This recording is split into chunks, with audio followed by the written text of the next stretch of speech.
Craig's head almost, yeah, here.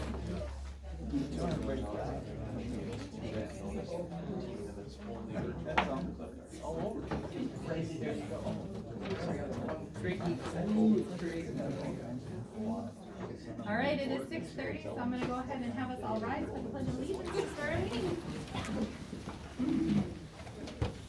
I pledge Allegiance to the flag of the United States of America and to the republic for which it stands, one nation, under God, indivisible, with liberty and justice for all. The regular meeting of the Osceola Board of Education for Wednesday, November 29th, 2023 is called to order. I'll take roll calls. Kaisa? Jan? Craig? Corey? And myself is here. Item 1C, persons who requested an audience with the board. We welcome you to the Osceola School District Board meeting and public comment portion of the meeting. Your presence here today demonstrates your commitment to our schools, our community, and we appreciate your engagement. But before we begin the public comment portion, I'd like to outline the rules and guidelines for public comments. These rules are designed to ensure that public comment period is productive, respectful, and orderly. There's a 5-minute time limit. We ask that all speakers and attendees maintain a respectful and courteous tone during the speaking. Personal comments, disrespectful language, or disrespectful behavior are unacceptable. Please focus your comments to matters that fall within the jurisdiction of the school board. Avoid confidential information, and it's not a time for questions or debate. Public comment is an opportunity for you to express your views, but it is not a forum for back and forth discussion or questions. The board members may choose to address comments or request further information at any later time. We respect your input and appreciate your cooperation in following these guidelines. First up, we have Lisa Schiebel with the hiring process. If you would come up to the podium, that would be great.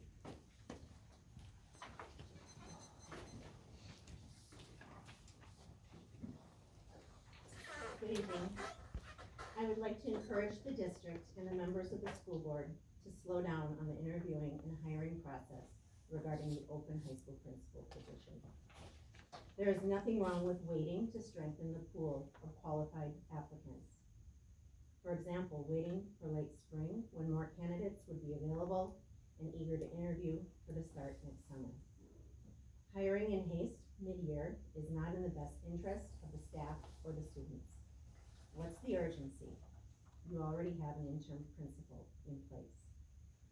Frankly put, if you wait until spring, you'll have many current principals and administrative professionals from other districts looking to make their next move in their career progression, considering to relocate to our wonderful community and ready to start late summer. Osceola students and staff deserve the best principal on the planet, and interviewing from the largest pool of potential candidates will help ensure that you do that. The district needs and deserves a principal who is open-minded, experienced, trustworthy, accountable, and for me, probably the most important quality, a global thinker. Take your time, ensure you hire the best. You'll be glad you did. Thank you. Next up, we have Nicole Bartley with OES Pickup. Hello. So I have everything typed up. And I know this is brand new information. Julie just sent this email out yesterday about OES Pickup. And I just thought I'm going to be here, so I might as well speak about it. I think I dropped the ball on my portion of the survey, so I just wanted to talk about it a little bit more. I do think that the OES Pickup definitely needs an overhaul. I agree. I don't think it's a very safe in its current situation. I have a child in 4K, kindergarten, and first grade. So I see the early ones get dismissed and then wait for the other ones. And I don't feel like it's super safe. That being said, I was a little confused, and I'm sure that there will be many iterations of what comes forward with the final proposal. I think if I'm reading it correctly, we would be dropping them off in the morning in the school pickup, like parking lot. However, because I have little children that are kind of eccentric, I have the child locks on my doors, so it may not run as smoothly as them opening the door and just hopping out. I will have to stop my car, let them out. My little one's still in a 5-point, so it's going to take some time, especially with all the snow here. So I just want to say I appreciate something happening, but I'm not 100% sure that the first iteration is it. Thank you. Thank you. Item 2 is the consent agenda.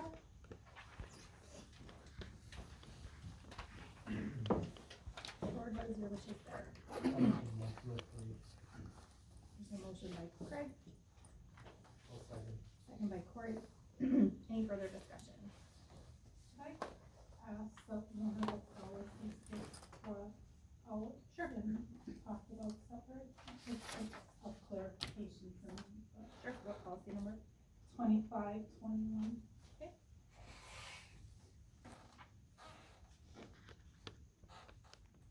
Any objection to that being pulled? No. Okay, so consent agenda as presented, minus that policy 2521. All those in favor say aye. Aye. Opposed would be nay. That is approved. That leaves the second reading of policy 2521. So with that policy, Becky, the instruction material, how does that fit with when the board approves the Wisconsin model of academics standards that we did in July? Is that the stuff that we're actually approving? No, the instructional materials are what we use to deliver I know, those, right? so when we do that approval of the Wisconsin model of academic standards, we're approving what? Is it the, The Wisconsin standards. and so then it's the curriculum as well? Well, that's what we use to create all the learning targets for our students. So it's, the DPI, right, they have a list of all of our standards. We either have to adopt what Wisconsin puts out, or we have to create our own. So that's what the state says. So when we adopt those, that's what you're adopting, is what's out there. So the ag standards, the nutrition standards, science, social studies, math, ELA, it's those current standards as they exist that year. Okay, so these two don't tie together? Because then when I was looking through the bills, there's 32,000, sorry, I didn't ask you before. It's on page 17 of the bills, but there's this $32,750 to imagine. So I'm assuming that bill is connected to this instructional material. It has on there. That's our Osceola Virtual Academy. That's what that 32,000 is. Is it? Yes. The description's just not correct. Okay, Right, cause and I they was will trying to be- go, okay, so that's separate too. Okay. I was thinking some of that was connected, but then it's like, how does it fit together? Because we have never, at least my time on the board, we haven't looked at curriculum or approved, like, curriculum textbooks or anything that at the board level. And, so it's like, how does this all fit together? Question. There's a lot of pieces. Well, and I'm just trying to understand, and it's like, okay, if I don't understand, I don't know how the community would understand either. So what remains to, This sounds so similar to What, the general person. right, Sorry. and because I thought maybe that policy impacted the standards that we approved in July. Right, I see what you're saying. so what remains is the second reading of policy 2521. Would need a motion for approval or no action taken. I'll approve it. Motion by Jan. Second by Kaisa. Any further discussion? Seeing none, all those in favor say aye. Aye. Opposed would be nay. That is approved. Item 3, aligning and developing our facilities to best meet educational safety and security goals. Item A, facilities planning, elementary school. Welcome. Hello down there. I think we were gonna start with, the feedback. Is that what you have up there, April? Yes. So again, this was intended to be a not statistically valid survey. This was just a way for people to provide feedback if they wish. So what we have here, the next slide. Control it.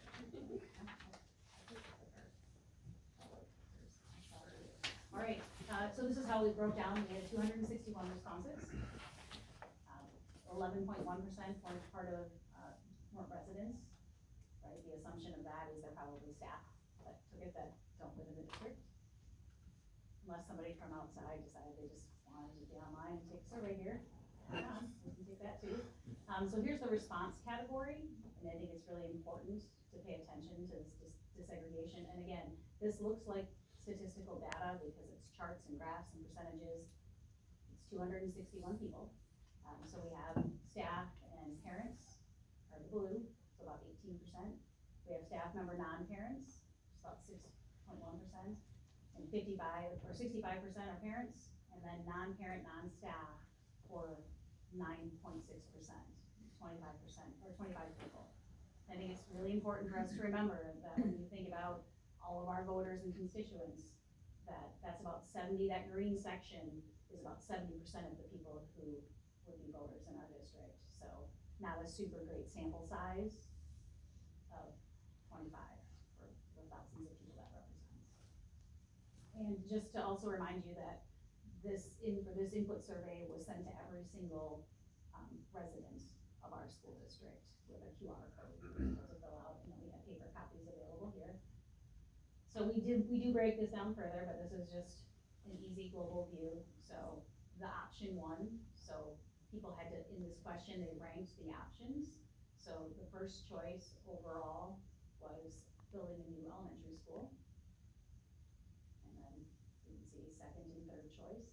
And then the fourth choice was, I don't support any of these. So you can see, so an example, if I didn't support anything, that was my first choice, that's what 15 people said. So just trying to reverse it so that this chart makes sense, because it took me a couple times to look at it to have it make sense. So I'm just gonna move to the disaggregation of data. So then we broke it down by staff each category, because that seemed to be an important factor. So staff member parents, what they ranked first, second and third, and what they didn't support.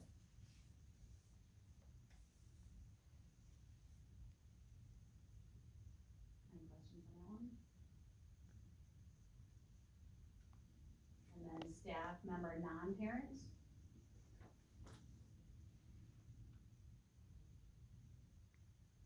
Just for record, you add the columns down, not across, so they all equal 60. It took me a minute to figure that out too.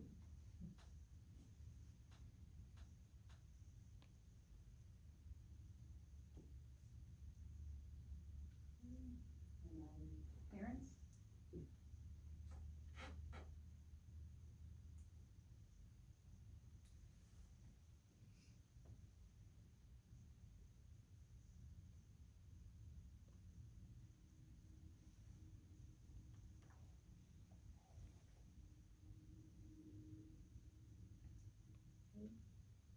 And then non-parent, non-staff. So that's the 25 people.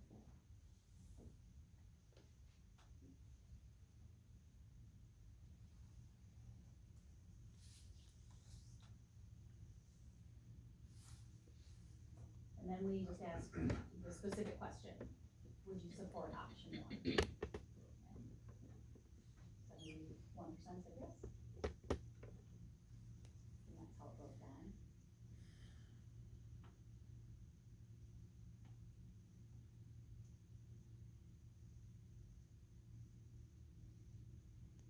And then would you support the option 2, which was the remodel?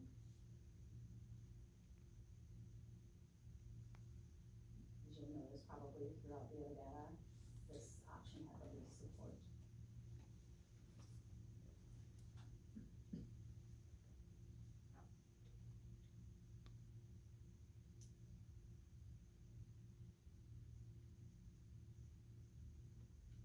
And then say option 3, in addition, we continue.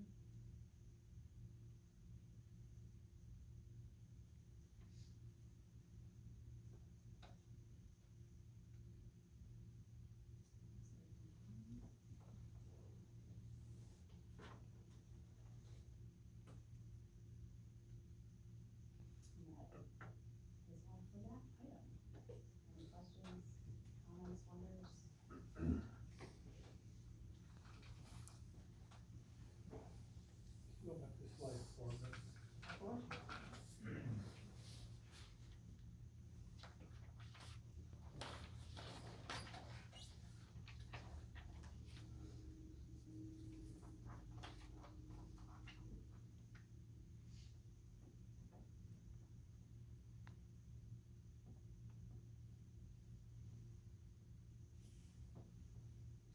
trying to, I get the data per se, but trying to get my mind around, so these are their first choice, second, third choice by option, right? I would assume that. Yep.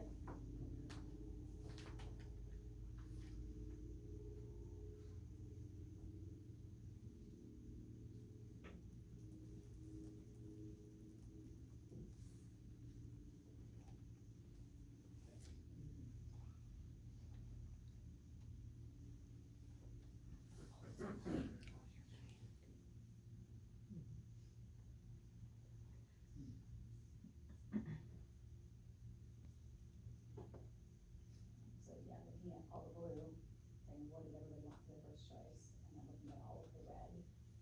It takes a minute to look at this chart and actually have it make sense in your brain, or at least it did me.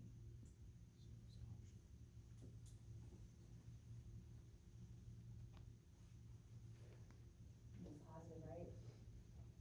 People don't want us to do nothing. And that's what take away in this one. Interesting though, because I feel like we didn't want to talk between 1 and 3, but here option 2 is number 2. Or second choice. It depends on how you look at it. That's True. Yeah, it's because, right, if you look at blues, you can say where are the most number ones? It's 1 and 3. Yeah. And there was more support for option 3 than option 2 when they were asked directly. Yes. So,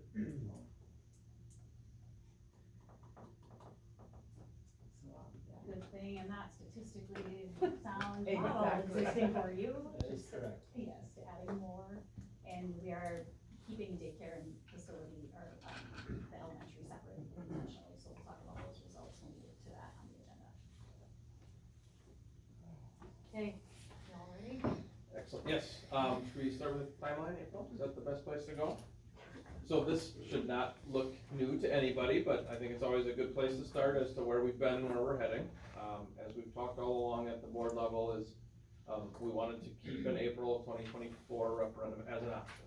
Obviously not committed to that at this point, but the timeline you see up on the screen shows that we're right on track with where we set out, basically late spring, early summer, as a board, to get through our option development, community engagement activities.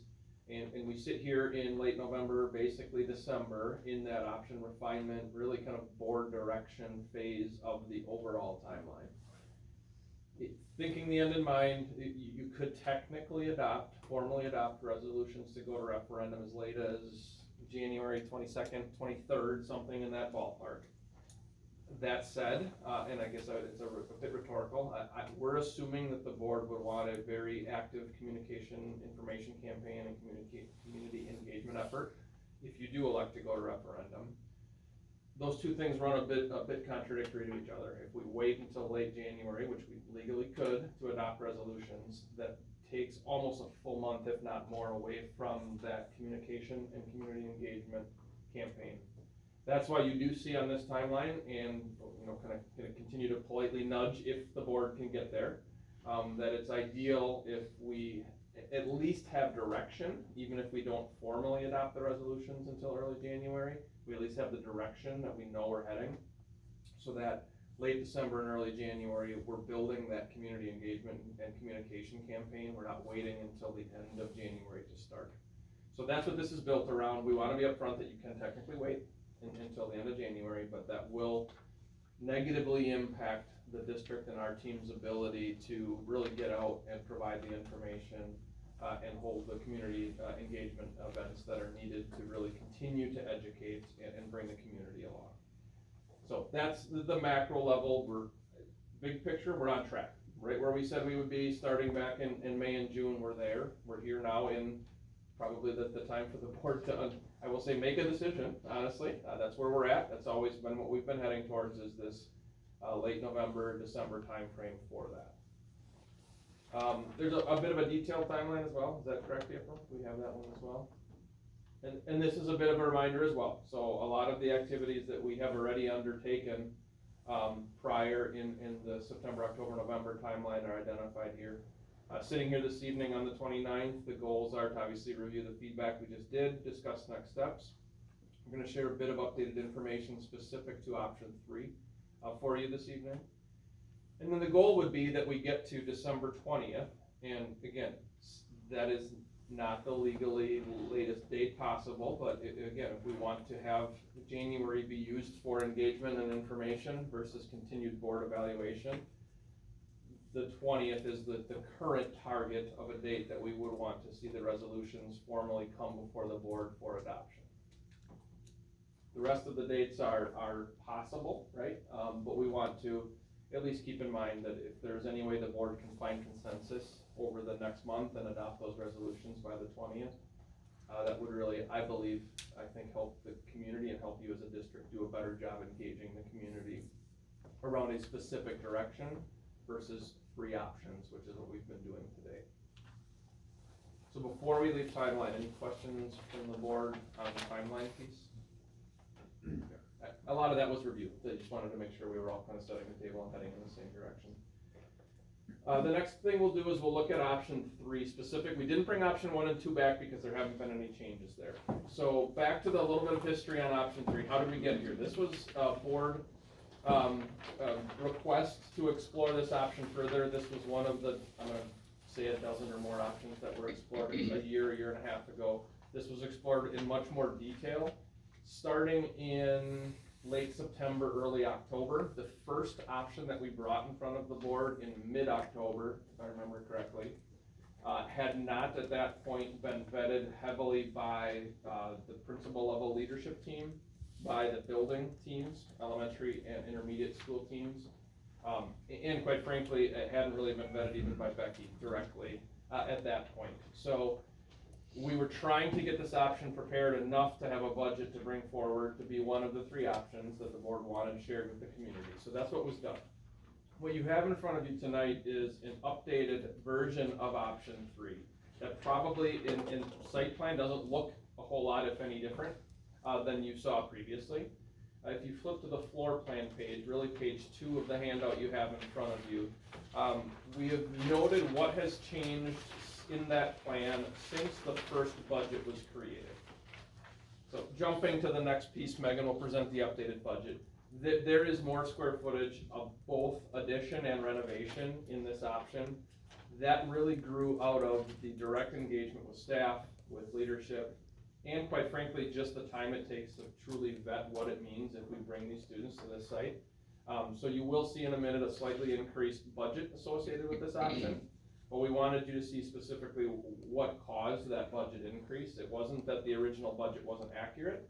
It was a change in scope. It's the addition of an early childhood classroom versus it being renovation. It's the growth of Kids Club to reflect the current size that it would need, especially now that we'd be housing them all on this site. It's the reflection of a better analysis of the special ed needs, which was we had arbitrarily allocated square footage through renovation and relabeling of current spaces. When the special ed team really looked at this closely, it was okay, but it wasn't enough or correct in terms of its configuration. This now reflects what we need. And we were light on the number of flex classroom spaces in option 3 versus our other options. And just as a reminder, the goal of the flex classrooms is to make sure that when you have the bubble class, the random second grade that happens to have more kids, that we're not in a situation where we don't have a classroom for that. It's also a reflection of this building's gonna serve you for 30, 40, 50 years. And I think as we all know, education changes a lot. And without those flex classrooms and spaces, it's difficult to suggest that this building will support the community for the next 30, 40, 50 years. So this, again, the 8 changes you see really are a reflection of, I think, a positive level of engagement with staff, with community, with a more detailed, thorough analysis, which just took time. We didn't have that time when we wanted to get to the community. And so happy to pause here and answer any questions you have about these revisions. Otherwise, we can turn it to Megan to touch on the budget and Debbie on the tax impact specific for option 3, and then we can come back on all. It's up to you, Brooke, however you want to handle that. So I know you said don't get lost in the details of this because really it's square footage based, but like when I look at just the second gym, there's not a locker room. I mean, is that a detail or is that purposeful? I mean, that's where I kind of run into, like, it shows that there's lockers down here, it doesn't show that down here, so those kind of questions, yep, details, but then I go, am I thinking too far, or is it intentionally not there? No, we want you to ask those questions, they are planned for, so locker rooms, I would say, is a decision to be made. We honestly would not build locker rooms at a K-4 building, traditionally. Okay. If there is a goal to create a small community locker room or something like that, we have this allocation of square footage. Through massaging of corridor widths and a variety of things, we could create that locker room. I think we're generally seeing that locker rooms just don't get used as they used to, and so we're building less of them, even at the high school level. Lockers, the corridors are sized for lockers, we're not showing them right now, so they're theoretically 12 to 14 feet wide, so even if we line those with lockers, there's still gonna be 10 to 12 feet of circulation space available, so yes, ask the questions if you have them, because we want you as board members to know, and it's a great way to make sure that we have the answers when we're asking the community. But big picture, you're correct. If a referendum is proposed for any of the options, and the community supports it, the support is for a not to exceed dollar amount that will achieve the scope as described in the fun legal language that you'll see when if we get to that point from the attorneys. Can you change this? Can 4K and 5K switch? Yes. Could 4K be where daycare is? Yes. All of that can happen as long as it stays within the confines of the budget and the referendum dollar amount that is approved. So, does this option have the same square footage if it was gonna be a brand new building up on the hill?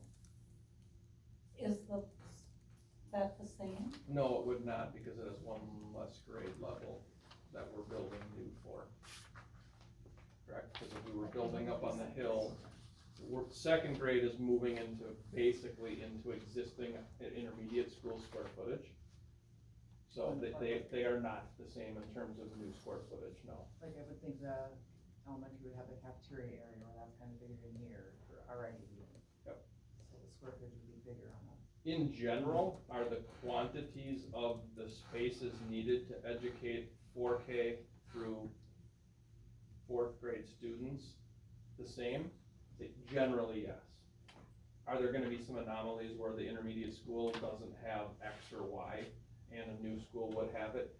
Yes, that does exist, so it's never gonna be apples to apples. But if we just look at 5 classrooms per grade level, special ed target across our 4K through 4th grade, this generally does align with the option of the new building on the hill. Is it typical at this point in time of the process that we would have made these changes that we were just talking about? Yes. Well, so we've got these 8 changes that we're talking about here tonight, right? Which adds roughly 2 million to the estimate. And I'm asking if that's typical, because we've already reached out and had community meetings, shared one thing, one number, and now here we're talking about a new number and a new thing. I don't like the looks of that.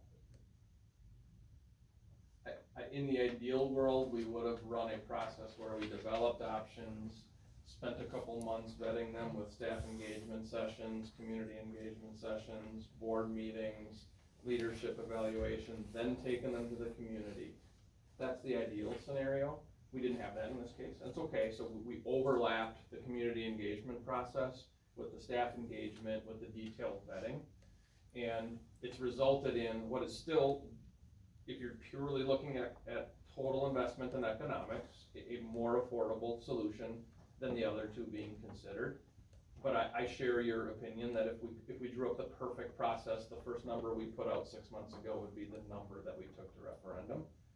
But we also don't want to go into a referendum being these 8 things. I'm simplifying it short. And then for the next 30, 40, 50 years have to deal with the fact that we don't have those amenities, the space that we need to serve students. And I don't disagree with that, it's just, I think it's a bad reflection, so to speak.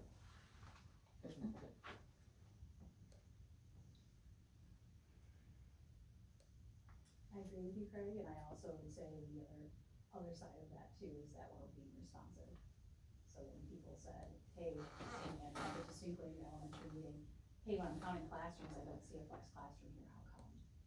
And it was, oh, wow, because this option 3 wasn't one that's been looked at seriously at all. So it's been new to the plans, and again, I would agree. You can ask the team, I may have sent a flurry of emails about, what, $2 million? Are we sure we did the right math? I was educated, and yes, in square footage, and it's an additional 5,000 square feet. Just questions, so I. No, you're good. no disagreement We about have that. to go through the process, right, and if this is what we're looking at for 30, 40, 50 years, right, it's the right thing to do. I just don't like how we roll it out. I would, as I said, in the ideal scenario, it would have been the same number from day one to the end. I think we collectively decided that we'd rather bring it to the board and say, this is what we believe is needed. If you as a board say, it's 36, make it work, we'll figure out a way to make it work. It will mean that we have to pinch and trim things that I think the leadership team, staff, feel are necessary to educate kids. So that's why we wanted to bring it before the board. We weren't gonna hide it and act like there wasn't that deficit there. It obviously is your call to make as a board, but we thought it's better to be transparent now than come back after a referendum is approved and say, oh, by the way, we knew there in theory was this deficit and we never gave you as a board the option to weigh in on it. Another thought I had, Matt, is there an elevator up to the second floor? Yes, there should be a small X in the Okay, plan. okay, I assume that's what it was. Yeah, but- it's right above the gym in the plan right now. And Craig already kind of did Megan's work. $2 Yeah, million like that's already more. in the bag. So, the increase, in this, the budget sheet up here. There we go. Alright, the layout of what this, of how this is presented is similar to what you have, it's the same as what you have seen in the past. The only change here is column 3, that new option, or the updated option that Matt just went through. And both Becky and Craig shared that, yes, the increase of square footage is approximately 2.145 million. Now, that cost is directly related to the new construction that's added to the project based on those conversations. When we're going through and budgeting those projects, that we're allocating a dollar amount per square foot for new construction, that's different than the renovation number. But that number is based on what we have seen on similar projects and what we're seeing in the current marketplace. And again, that's the total project cost. So what Matt had talked about, if the board chooses to go to referendum and the dollar amount is adopted to be put on the ballot, that's a number to not exceed. So right now, hypothetically, if the district were to move forward with option 3, it would be at 38.115 without that daycare component. Questions on the budget?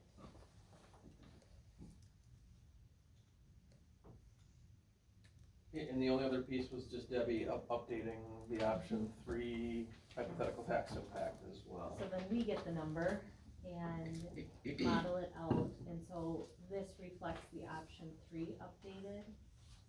And just as a reminder, the old option 3, when it was the lower amount, was estimating at $1.22 per thousand. It is now estimating at $1.32 per thousand. And so how we would translate that, it would be a $10 difference for a $100,000 home, and a $20 difference, $30 difference for $200,000 or $300,000 home. So we have updated option 3 to reflect the increased budget amount, reflecting the increased square footage, and have that estimate here for you tonight as you make your consideration as well. Debbie, is it correct that all of the other assumptions stayed the same? That's what I was just gonna Okay, say, all thank the you. other assumptions stayed the same.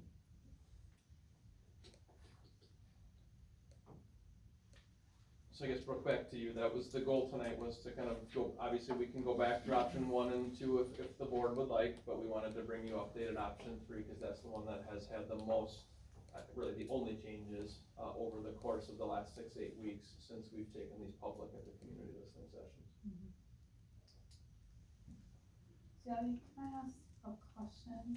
The mill rate impact on any of these really, does it matter if, because when you did the debt schedule, we were only gonna pay the interest and then we weren't gonna start paying principal for many years later, right? The When wraparound you- structure, Right. So if you did it straight, like in the first year, we actually started paying principal and interest, just like you do on your home mortgage. Would that have a different impact on the mill rate? it would, the impact would increase because we'd be moving principal earlier. So the mill rate estimate that you see here would go up. Total interest cost over the life would decrease. Right. But the impact, because we're paying on that principal earlier, would increase. Can you do one with that though, that we're starting to pay the principal and interest right away and not wait till afterwards? We actually Because did run that. I'm wondering if the difference that Yep. we save with the interest would be. And we, the dollar amount is decided in referendum, the actual structure doesn't have to be decided until we actually go into issue. And that, we talked about at the community meetings where, we're using a planning interest rate of 5.5. Let's imagine the interest rates came down, and then you would lock in at a lower percentage rate as well, and that allows us to shift more principal earlier as well. And so that's naturally happening through the process, trying to lower the interest cost while trying to keep the least impact. But we did run this for you. Let me find the scenario, because we did run based on your question last time. I just have to find that. October 13th.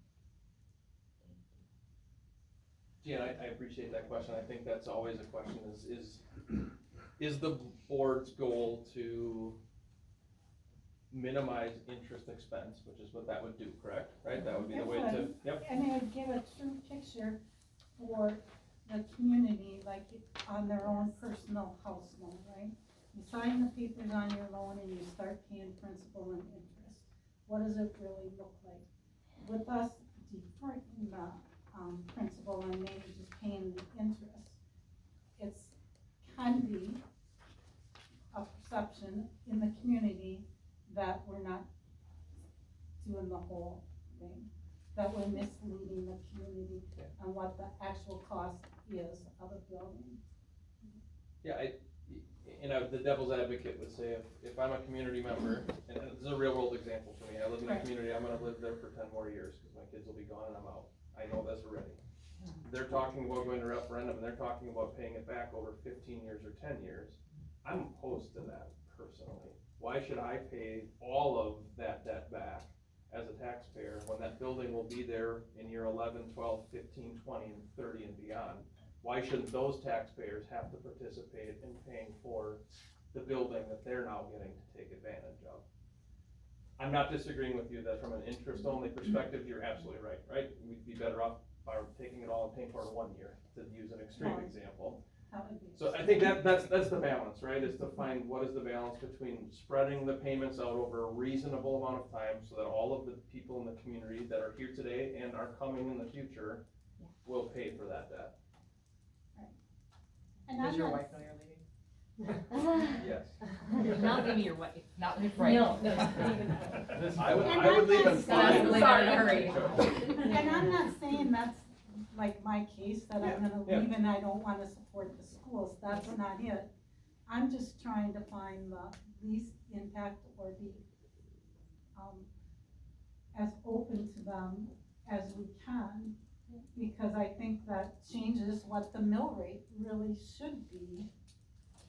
It would, yeah. Yeah, so we did run this scenario based on your question last time, and so what this does is the previous structure was what we call, and it's not a formal term, we call it a wraparound structure, where we're trying to minimize the taxpayer impact, and when I say taxpayer impact, that's equated to the mill rate impact. and we're weighing that against interest cost. So in the other scenario for reference, it was, this is our option one scenario of the 44.95 million. And that estimates in the wraparound structure at $1.64 per thousand for the mill rate impact, and we saw that on the last summary sheet. On this one, yeah. You are good. Yeah, and what we mean by wraparound structure is, and municipal bonds are slightly different than home mortgages in that they can be structured in a way to help minimize this impact. And so these are structured in a way where we're paying less principal while the other one is still outstanding. And then once the current one that's outstanding is paid off, then we're aggressively paying back the principal on the new one. So you are paying on the old one, or sorry, the new one, it's just lower payments until the old one is paid off, and then they increase. And so in that scenario, the impact estimated to be $1.64, and that's what we've been communicating. And if you look at for comparison in this one, the total Fund 39 plus new, so it's under that pink row, we're looking at 85 million as our number. So there's the total cost. So then go to the other scenario, if you would please. This was in response to your question about the wraparound. So this is saying, we're gonna pay on principal right away. So we're gonna be paying on the old and the new at the same time, level it out, meaning we aren't holding any principal while we wait for the other. And so this one, because we're paying principal earlier, the impact to our current taxpayers estimates to be $2.10, so it's a higher impact. You can see, as you suggested, that the total cost is 82 million in this scenario.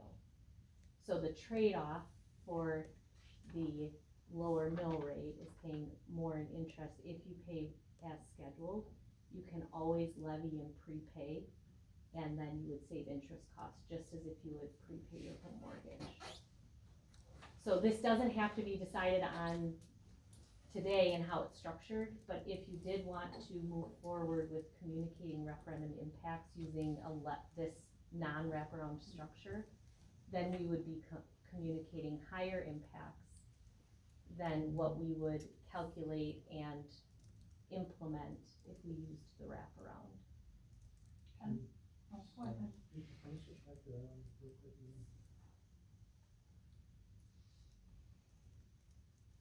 Yeah, go ahead and ask your question and then I can elaborate. It's still 2044, 2045, still the same time. Correct, same time period, yep. And the reason why we have it in two phases like this, this is probably more than you want to know, but in municipal ponds we have bank qualified status, and really what it is it's the ability to borrow at a lower interest rate for amounts less than 10 million. It allows local banks to purchase and then lower rates.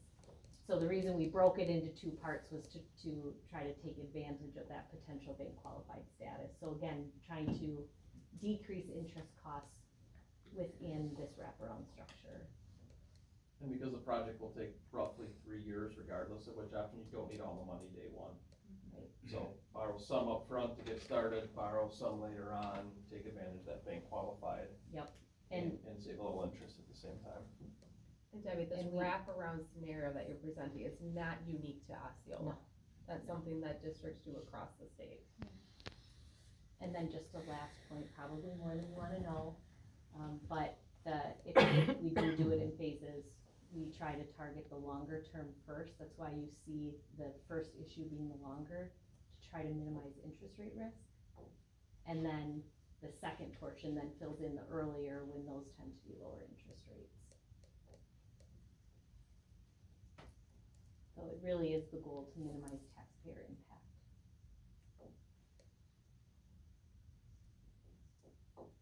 I know you say though, this doesn't have to be decided now, and then what we communicate to the community, but if we really wanted to do the payments starting right away, it's like 2.33 versus the 164. So if we decided to do it later, the community would be really shocked when we put that on their tax bills and we went to 2.33 and they were saying, but you told us it was gonna be 164. But your resolution language is gonna support the project at that dollar amount. Yeah, the It communicate, the community, Right. the information campaign should be using a mill rate based on a debt structure that you as a board intend to use. Otherwise, there can be an issue there, Right. definitely, yeah, you're I correct, what you mean, just described. that is- Yep, Yeah. A true statement, because if you told me I was gonna approve the referendum and it was only gonna impact me up like $1.64, but then, it was decided that we're gonna start paying the principal interest, and it's 2.33 or 2.79, then they're gonna say, that isn't what was on the referendum. But also when you go to the ballot, it has nothing to do with the mill rate. I know, Right, I know that. so there is a piece of that, but at the same time, the total project hasn't changed from what we're asking in the language of the ballot. So while I hear 100% what you're saying, that's only telling like one side of the story, because the other story is saying the total project cost. Right. Right. I'm So looking would- at the impact of the mill rate and the taxpayers. So I'm with, looking at it from the taxpayers' part. well, so am I, the total project you're still asking for in accordance with state law and how you do the wordage at the ballot on election day doesn't have any wordage about mill rate on it, so.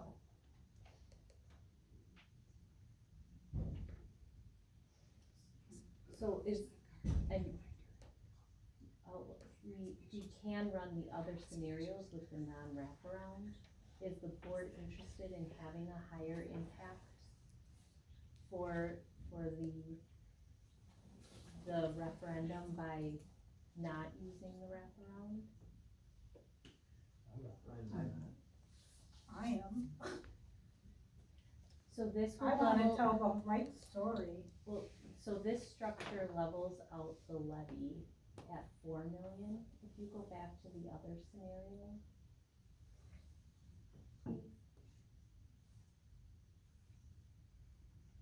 It would, in the initial years, it would get up to 4.8 million before it would drop when the other one was paid off.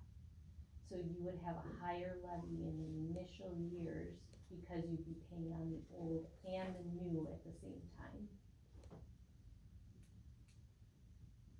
And that's where that higher impact would be with the non-wraparound.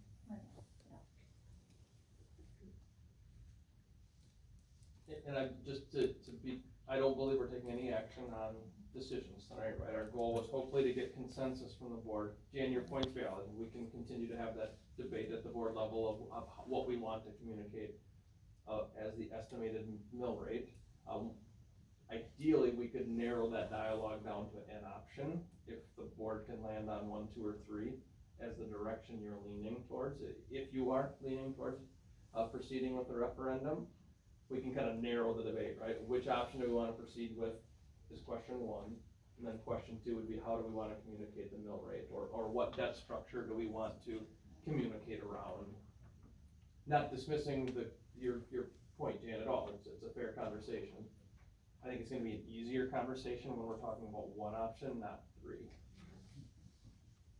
In having a lot of thought of that, leading up to this meeting, I think the first question on the table before the 5 of us is, are we planning to go to referendum? Not even which one. Are we proceeding down this road? And then the next step is there an option that we all strongly agree on, or is there an option we all strongly agree that we don't want? Because continuing to move forward with 3 is not realistic. We can't ask 3 questions. So that's kind of where I'm sitting.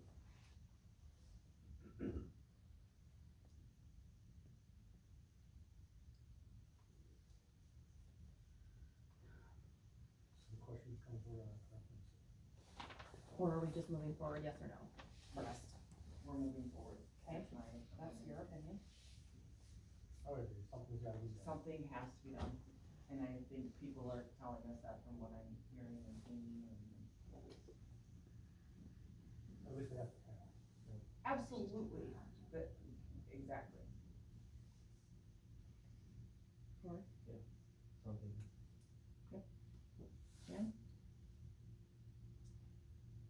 We have to ask the question, I guess. So that being said, is there an option that anyone feels really strongly about that they're in support of right now? Is there an option that we don't see walking forward? Cause I know when I look at the feedback and my own personal thoughts as to what I'm hearing in the community, I don't see support of option 2 or the remodeling the existing. So I would ask that of you what your thoughts are. I haven't looked at option for a while, so Okay. I'm fine. My opinion is that it'd be wonderful for me to take option 2 off the table, so we can focus on the other. I agree with you, put a dollar amount and know what people are saying. You don't need to be hung up on two. Not necessarily. Option 2. Thank you. Jan? Okay. Becky, admin? Emma?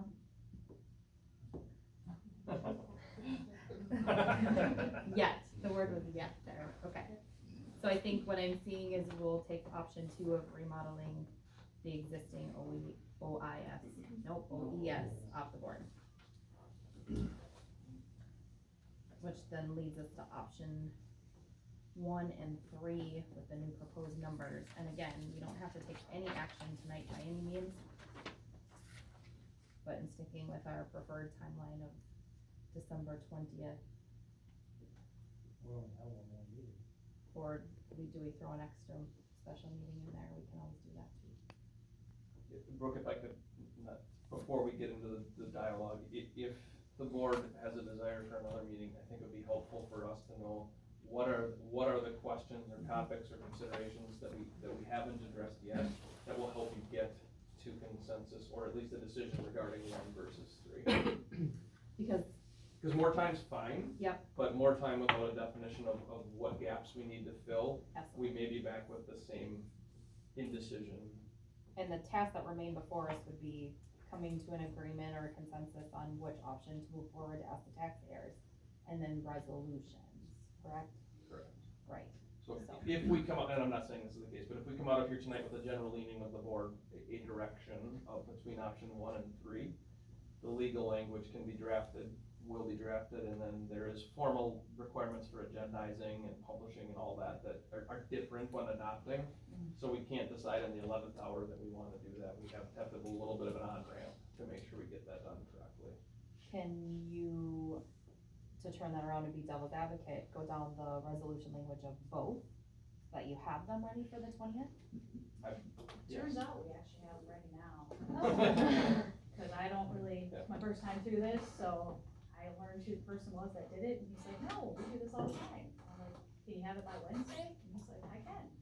So I have all 3 options, so resolutions. It's our preference that you as a board see the language before you formally adopt it too. We don't come to a meeting and say adopt this, right? So Right. the thought would be leaving tonight, whether you have a direction or not, we probably can share 1 and 3. Is that fair, Becky?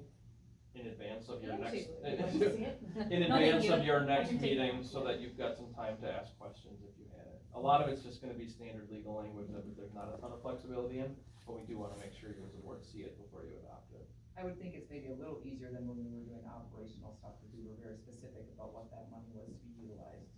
Actually, the hardest one was option 2, and now that that's off, cause it was all pieces, the HVAC, mechanical, you had to list all these pieces together. Addition and construction. So is, I guess the question back to the board is, do we need a special meeting? Do we want a special meeting? And if so, what information are we lacking that we're not to the spot of just saying one or the other? I don't know what we can ask, if there's a special meeting, we have to ask ourselves right now, do we prefer 1 or 3? If there's no consensus, then we need another meeting.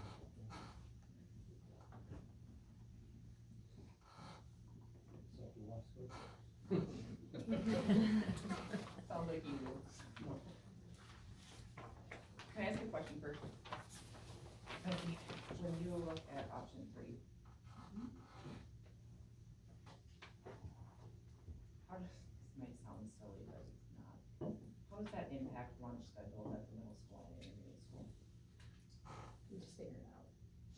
You just do, I mean, like, you have to remember the middle school at one point had 4 grade levels and more students, so it just isn't as nice. Oh, we didn't eat lunch then. Yeah, we just lunch didn't eat then. lunch. And It's the same thing when people say, oh, we're eating at 10:45. Well, that's because we want 3 separate lunches and we want it to, right? So we do some things with intention to create an environment that's slower and calmer for students. Yes, and I appreciate that. So, I mean, right now, I think one of my kids eats at 10:30 in the morning, which to me, I'm not happy about as their mom. And by the way, it's 20 minutes, because you have to do that, and your recess, because we don't have time, anyway, that's a different story. So my thought concern is, you add more kids into that same time, like, how does that work when they're already in line for so long as part of their time? Like, I'm just concerned what that looks like. And we have lots of models we can ask, because the Middle Florida Conference has some pretty big elementary schools. Yeah. Right, I mean, so we can look at that. Like, I'm sorry, like, I believe there's always a solution. It's one of the reasons, guys, we're proposing in option 3 to remodel and expand the kitchen and servery as well, is to At intermediate. be able, at the intermediate, is to be able to serve more students. Whether that's means they're eating in 2 separate locations, cause they're 4th graders and kindergartners, we have that flexibility in this plan. But the kitchen will have, at least in the intermediate situation, will have the capacity to support that. And you're talking about adding, you're talking about the middle school I was talking specifically. about both, yeah. And the middle school would not be bigger than it's ever been, so we've served that size school. If it was this year's enrollment projected 1 year up, that building would be at 412. I giggled as you said your comment, because I just pictured every middle school kid eating in their fastest eaters I've ever seen in my life. Well, have you sat at your supper table with your kids? And Yes. it's like, okay, they ate before I even sat down. Yes. I know, when you say 20 minutes is short, I'm like, That's a long time for a middle school. Well, that's your recess and your lunch, and your waiting in line. it's 30 minutes, yeah. Thank you, Mrs. Meyer. Yeah. And, I mean, it's different. So I wasn't trying to be disrespectful, but the image of my child scarfing it into my middle schooler came. I ate lunch with my, 4th grader last week, and they come in and sit down, and then go up table by table based on behaviors right now, because they were having such behavior problems waiting in line, so, like, just in that little time I saw it, the lunchroom change and the numbers didn't change, so I believe, especially with this leadership team, that they would figure that out, I guess, but.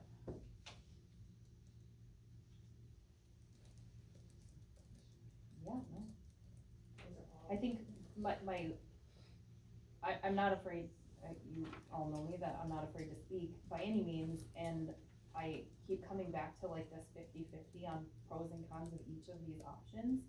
I agree 100% that we need to do something. I think I've heard that loud and clear. My biggest concern right now with option 3 is actually how far it goes into that hill. I think when you see it in this picture, you're like, oh, we're fine, all right. But to actually see it out there was a little bit of a game changer for me, and I think it's still out there, so if anybody wants to go look at it, you can go look at it. It's bigger than we thought, and as a firm believer of that everybody should get outside every day for their own mental health, watching all that green space get taken away is a hard one to swallow, but also realizing that our student numbers are going down, and that we, so I come back to the middle ground, right?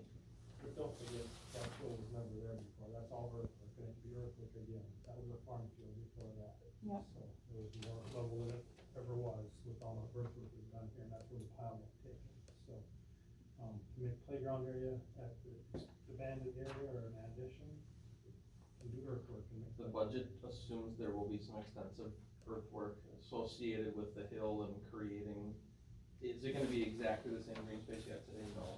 Is the sledding hill gonna be exactly the same as it is today? No. But there is budget to create a nice elementary school site, if that's the option that the board and the community choose. So I think we just gotta abandon that, I'm just gonna go out there. I think option 3 in addition, if they're out to go, because it'll allow us flexibility to have a reduced building in the future too, and we've got reduced numbers coming forward, so if consolidate this a little bit. And so I think that's the route I go, and for the reduced costing component too, it's $8 million difference now, I think we're talking between the two. Or a new number like Six to eight. 6 million, I think that's an important factor too, because I think in our future, after I'm not here anymore, we have another referendum we gotta consider, so, you know, one after the other, I think you gotta be conscious of that, so.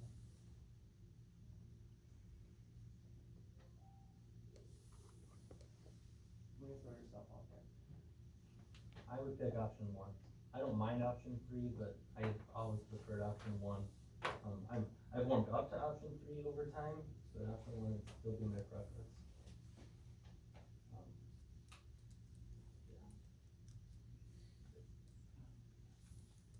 Option 3 is my preference, because it allows for flexibility as our class sizes adjust with our enrollment. We have some more flexibility there.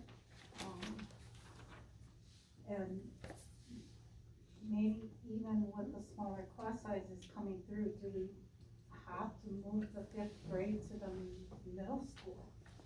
Would there still be room to make 5th grade at intermediate as our class sizes are getting smaller? Like we're 70 some in 4K, you look at the population study that was done, it's almost like right on. Next year, it's also projected to be 70 some kids, probably in 4K. So if we start to see these smaller class sizes, would we necessarily have to move 5th grade? I don't know. But for the cost and that, I'm for option 3. And being fiscally responsible, as our numbers are going down, we need to work with the money we get from the state.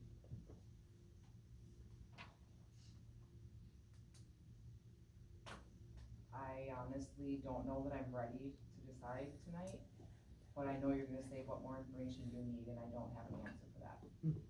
I've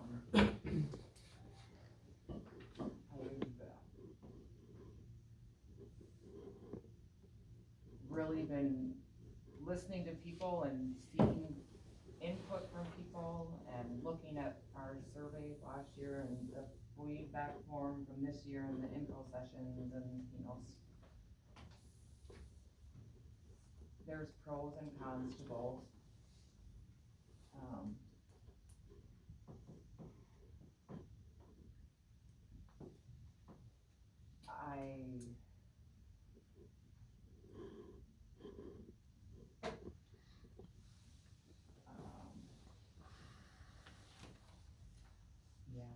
I go back and forth. I lean more towards option 1.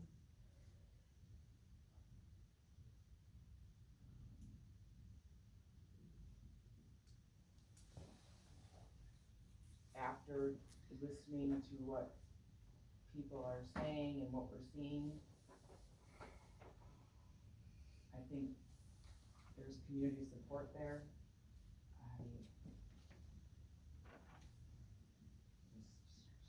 I wonder if, because I hear the declining enrollment, I hear all that, budget, you know, being fiscally responsible, I hear all that. So it's really a hard choice. I keep thinking what's best for kids. I truly, when I come to that, which is why we're here, I go option 1, and I wonder, you know, we haven't talked about it yet, but the whole daycare piece seems like what I'm hearing is maybe not right now is not the time. So then I wonder, like, if, you know, we do a new school up by the softball field, and we have smaller class sizes come up, is there a way then eventually that turns into some daycare spaces? And, you know, would we have the space there then instead of having to do an addition? I don't know. What do you look like that?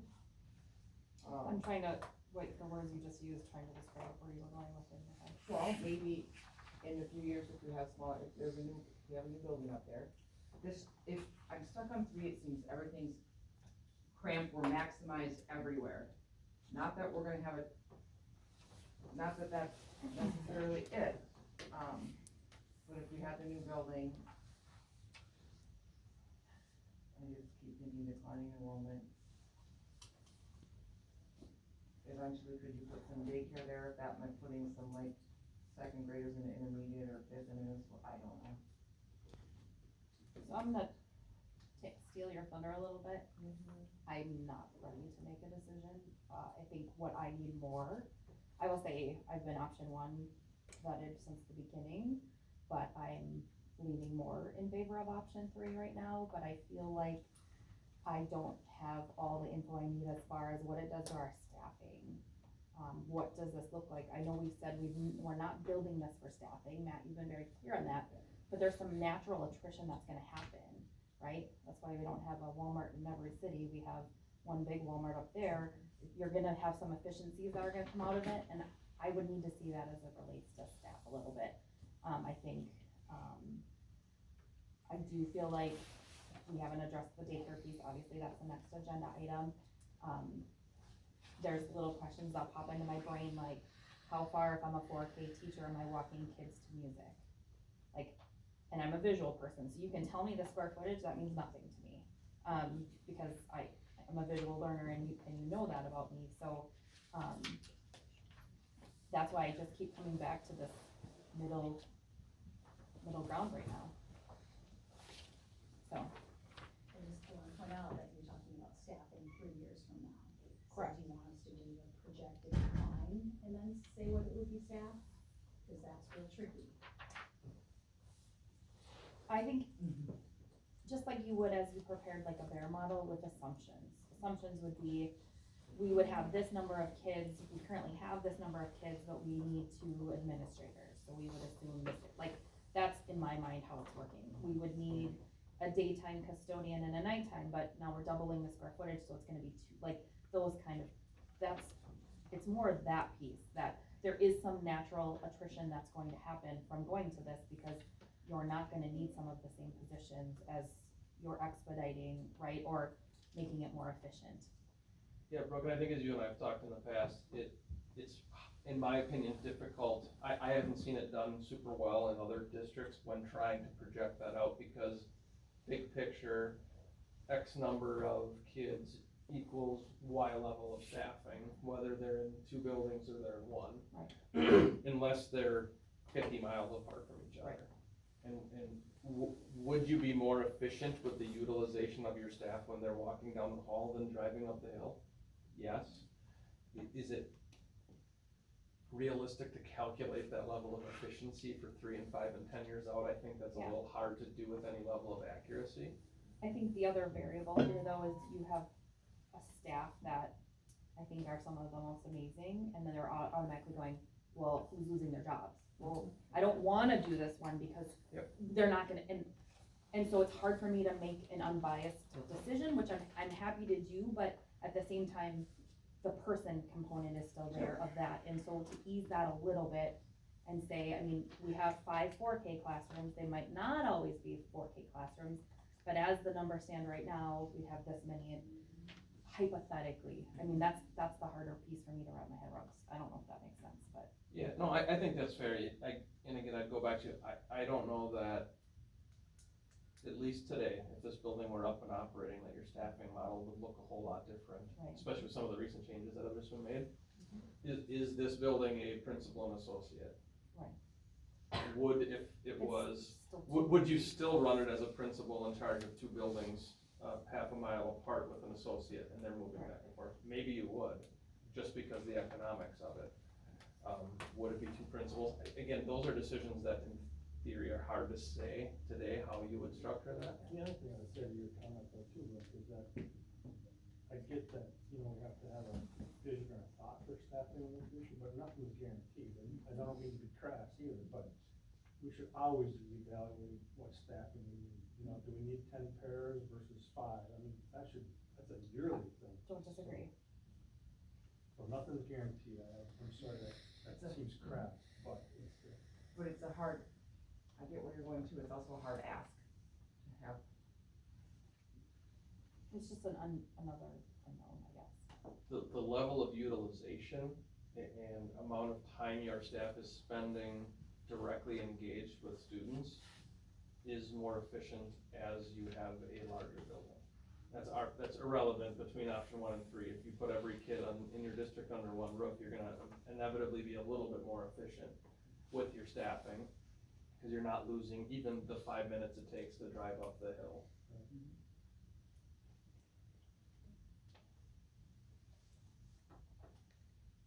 So I'm hearing there's no consensus, so we got down to 1 or 2 now, and we're gonna need another meeting. We've made progress. I don't feel like we need progress. I go back to, we've been here for a year and a half, right? And I would say this, in my 2+ years, this is the first time at least the board, 5 members have said we need to do something. I don't wanna lose sight of that. I think that's important, and it's a step forward. And maybe I also haven't heard anybody say just outright, I can't possibly support 1 or 3. I may have a preference for one or the other one. Right, I mean, it sounds like I have a preference for one or the other, but it doesn't sound like there's such rigid total, I will not in any way support either option, which again, I think is a positive, right? We can continue to build that bridge towards what at least the majority of the board feels is the right option to put in front of the community in April. And maybe this one's just hard for me because it's so new. Like, I still have so many, like, I just am processing it, like, with everyone's comments, and it's like, And I will say, I don't wanna put the principal team on the spot, I think there was a fair amount of anxiety over this when it first came forward. We spent a lot of time looking at it, right, every week for an hour or two, every morning, every Tuesday morning, or whenever we talk, and well, I mean, as a community, we're pretty, intentional, and for a long time, you heard all the positives and what people liked about going to 4 buildings and separating our kids, and how it's better for the kids. So, I'm still hearing a lot of that in my head too. Yeah, but even if we do the 3, we're no different than 2/3 of our other conference constituents. They got bigger buildings and better Absolutely, kids, I know. so it's not like we're breaking new ground here, No. so to speak. Well, right. No,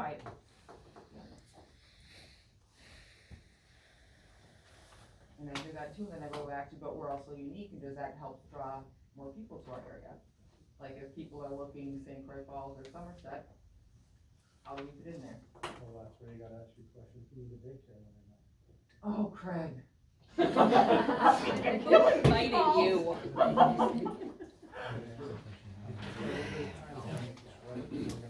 And I wanna get it right too, and that's why I don't wanna force a decision, but again, I don't know what exactly I need. You call it, looking in the future, you one of those balls, a crystal ball. I think either option, if you as a board decide not to go ahead with daycare today, and you charge us with planning to make sure the building and site can accommodate daycare in the future, is an absolutely fair position to take, if that's where you as a board decide you wanna be. We can absolutely accommodate that.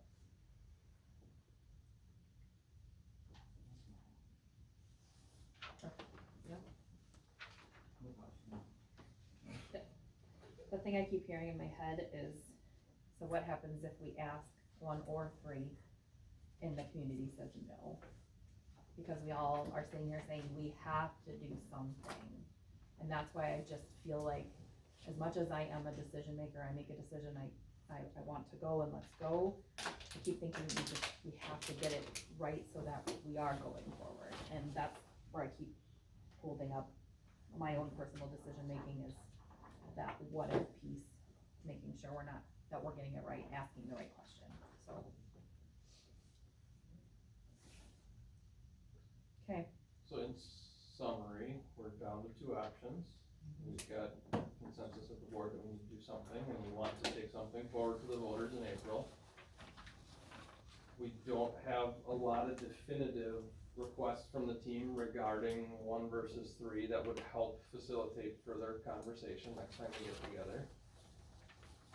I guess to the board, do we feel if we agendize both 1 and 3 for formal adoption of resolutions at December 20th, will you as a group be able to get there, or do you feel you need another meeting between now and then? The only benefit to having, the December 6th is potentially make the decision slightly earlier so that we can. If you wanna meet as a group on the sixth, then the 20th theoretically becomes a formality, right? It's not a big, it's just a formal agendizing of the option that you have chosen as a group at that time to go ahead with. And that the 20th becomes a formality more than a meeting where you're debating it. Is the sixth like next week? Yeah. Decision's gonna have to. Try that. I know, that's. Then make a decision. No, Okay.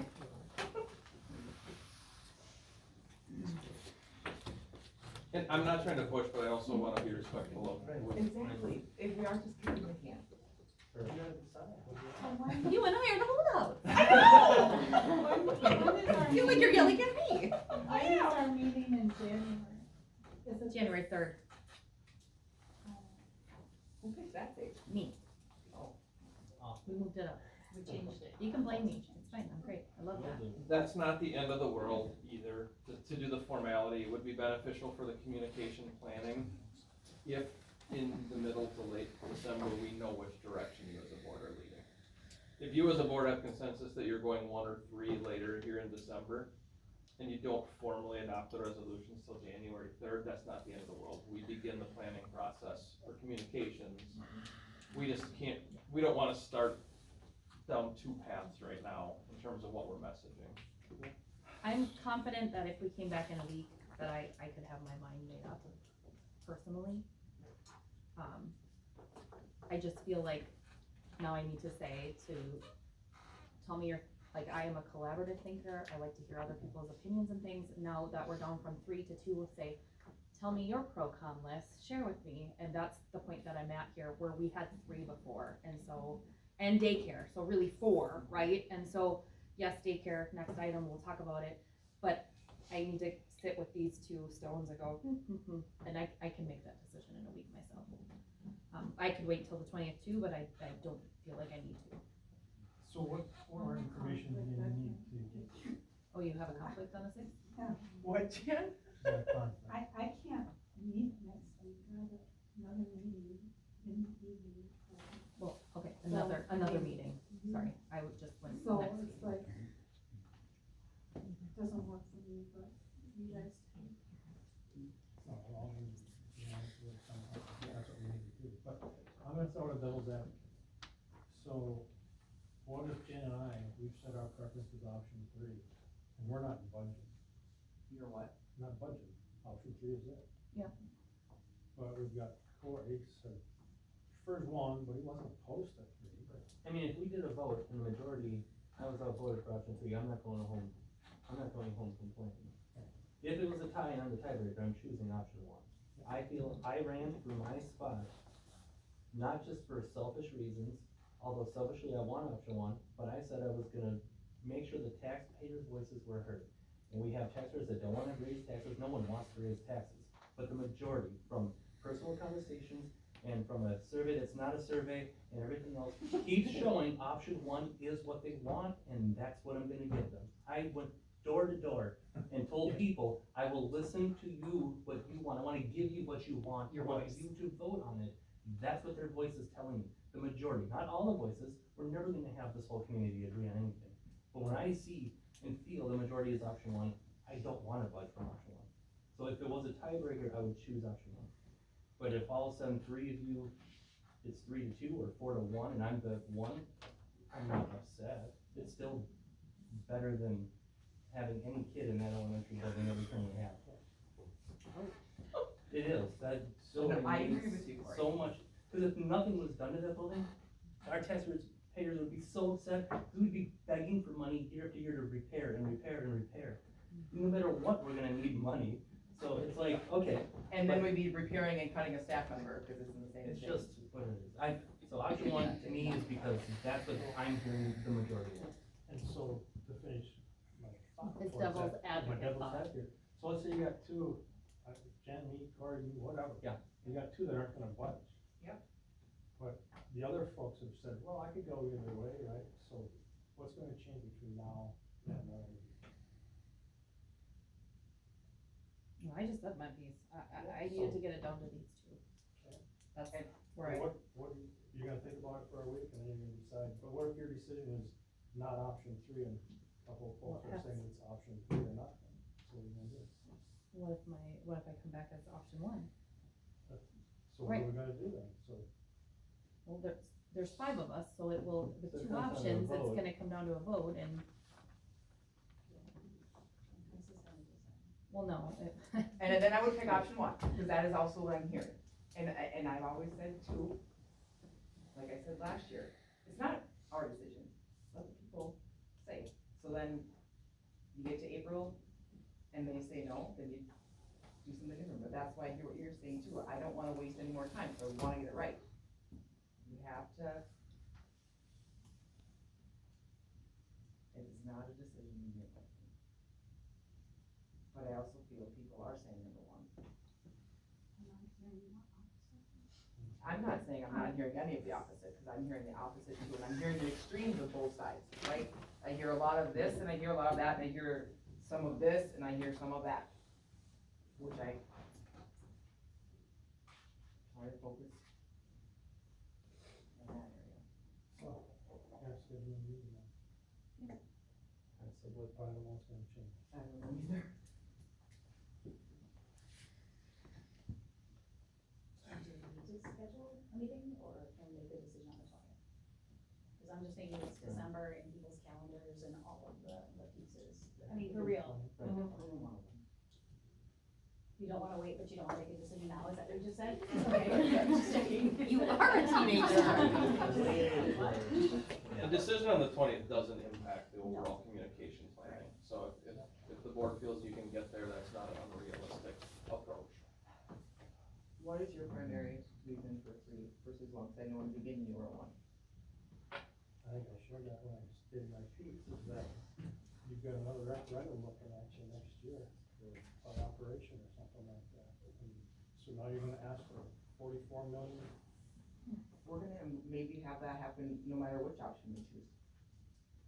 But Oh, option God. 3, you starting $6 million less.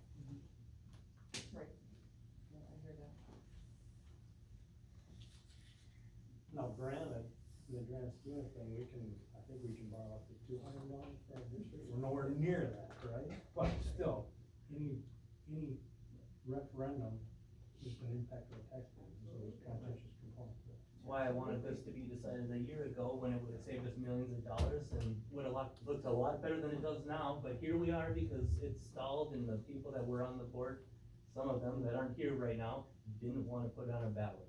Again, That's why we need that's to do also part something of the now. reason. So then we don't do anything, then let's stall another year or 2 and add another 10 million and have people complain, and that'll be fun again. I don't want that either. I don't either, but that's So- the thing, like, this should have already been done, I'm irritated with that we're still here talking about it, so. And no one likes that it's $6 to $7 million more. I get that it saves us money if we go option 3, I get that. But my vote still is option 1.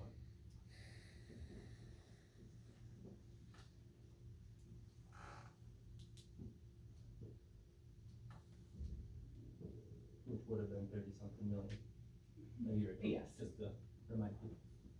Thanks, Corey. I'm willing to take the blame, I am not at a spot of making a decision tonight, that I'm confident in. But I like that there's, I don't think we need an extra meeting. that's fine, okay? it's, the 20th is a long ways away, but I'm fine with that. All of our questions should be answered by me. And I would encourage if you have them along the way, please send them to Becky and we'll do our best to either address them in advance or be prepared to address them the night of the 20th. Would you like to walk home with the resolutions for all 3 options today, or would you like us to email those to you? Email them with I me. do not want all 3. Not all 3. Okay. Oh, and I don't want to. Okay, fill all of them. All right, got it. Unless it's easier to just say, here's all 3, that's fine. No, it's- Emma, do you have any thoughts? She's not gonna speak out about it now. She knows the sign. Oh, wow. Wow, that got dirty on everybody.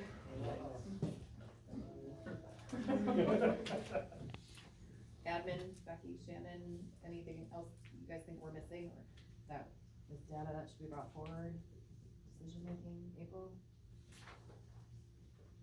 Okay.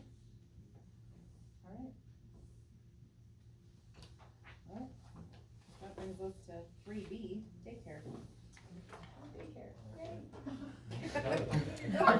No, we were done, we're moving on, we are not. We are going to talk more. Anybody want water? Somebody stand up for a minute? Thank you. Okay, this is, we can only ask one question specific, and here's the answer. Are you in favor of establishing daycare? So there's your yes, no, undecided. Here's the next one. And then that's the overall breakdown.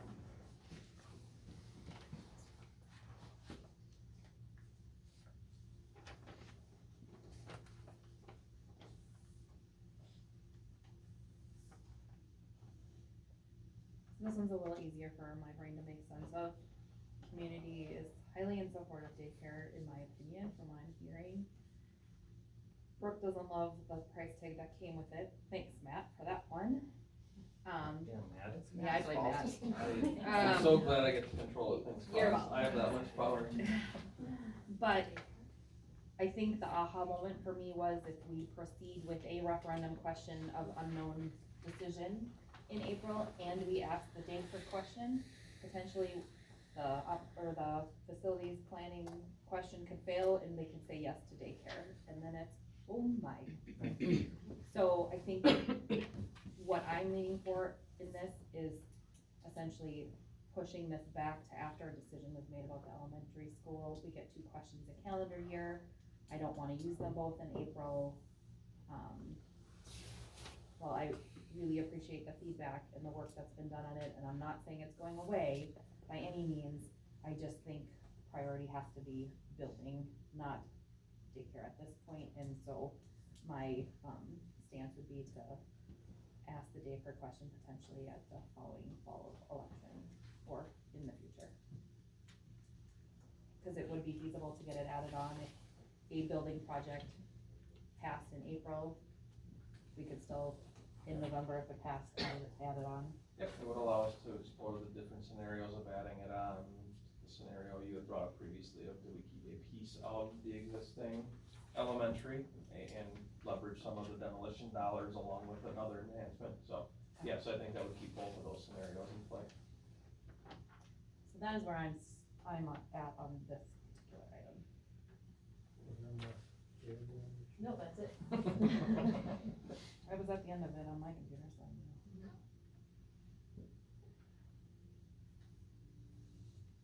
And I think the general consensus that needs to be said about daycare is the cost price tag to it is just the building, doesn't have anything to do with operations, and yes, parents would be paying for daycare. I think those are the most common questions I've gotten.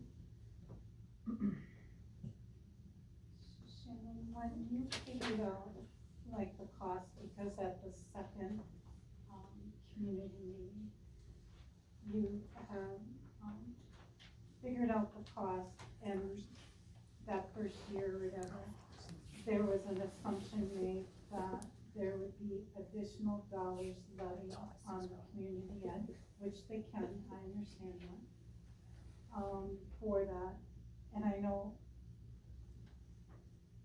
So when you figured out the cost, does that include paying back the $4 million for the building part?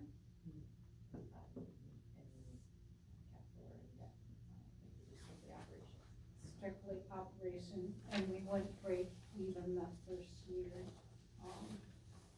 And I know people were worried that that would continue to increase and creep in on that levy.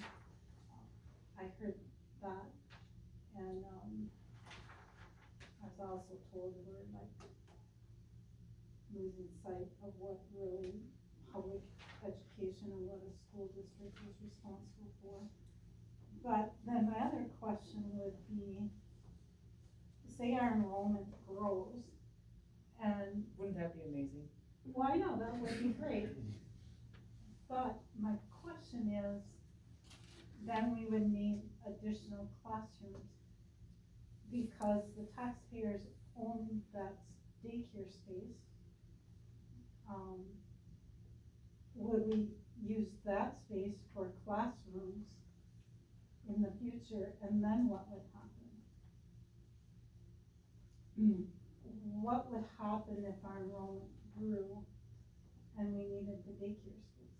So I think what you're saying is, let's say we go back and ask a resolution verbiage for $4 million to build daycare space. It gets approved, we ask it, now we need that space for something else, or we tied legally because we asked, right? Is that what you're saying? Well, I'm, And or in the future. And or in the If there's expansion of classes. right, Yeah. what, yeah, and we Yeah. needed it for education space, Are we allowed to use it? right? I That's believe what you I'm- can, I mean, it would be no different than if you built a gymnasium 50 years ago and decided to remodel it into your auditorium next year. It's not like you legally can't do it. If you said you were building daycare space in year 1 and turned around in year 2 and used it as classroom space, I think you'd have a political challenge. Yeah. But I don't think there's any legal issue there. But I get your point, Dan. Right, so, because if daycare is offered and people think that's what's going to increase our enrollment, what happens if we outgrow the building and we need that daycare space? Daycare kids? What happens to daycare? We stop doing it? Dedicate a lot of kids to increase that, you know, to take them to move into those classrooms.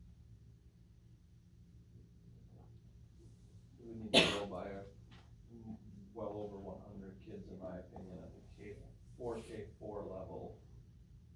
And then we would also have to evaluate other spaces in the building in terms of kids club and other spaces that could potentially be used as classroom spaces during the day.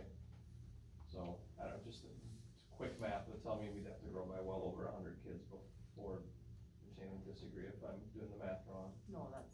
I think it's well over 100 before we would have to consider encroaching on that space.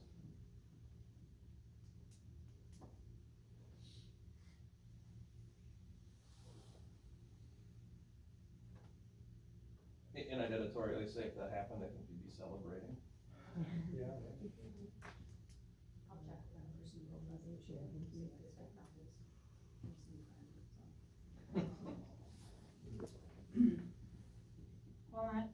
Well, just the cost of daycare doesn't repay the part of the building, so.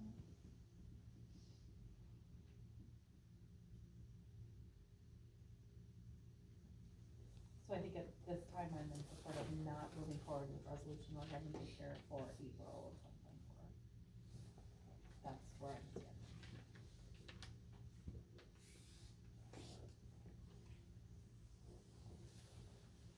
I think from our perspective, the only reason it would help is if you're leaning that way as a board, we can bring you a version of option 3 that shows what the school could look like, where we don't have that white space for daycare, where we potentially pull 4K down and wrap it around that corner and create some more green space potentially and things, so.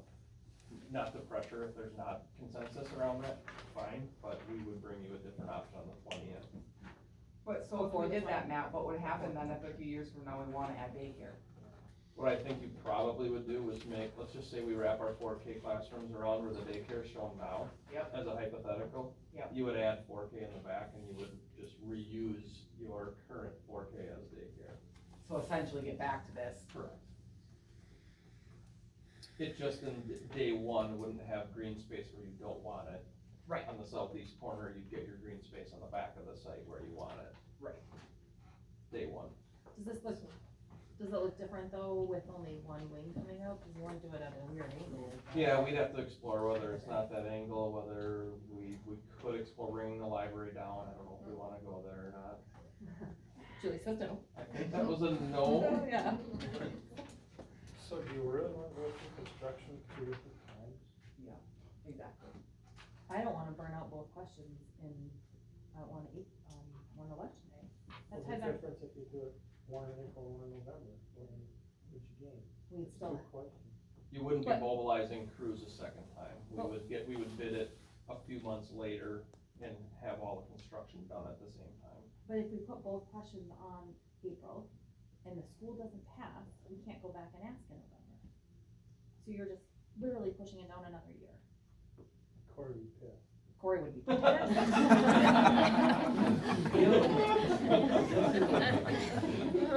Well, greatly upset, I'd rather say greatly upset. It sounds nice. I just don't wanna tie the hands, right? I keep coming back to that. Brooke, I think your point, if the board wants to wait and see what happens in April, we would then use mid-April through mid-July to explore what does it look like? Where does it go? Is it stay at the current site? Does it go with the new building or option 3 addition? And then you as a board could decide in late July, early August, if you wanted to put that question there. I also like spelling it out a little bit more. The daycare part. Okay. I mean, don't ever roll your eyes. Don't roll your eyes like that. We're gonna wait. No, I'm saying for the daycare part of it, because there are still a bunch of questions that I would like some answers to, or just more clarity to that. With regarding to daycare? Yes. Okay. Like, I don't know.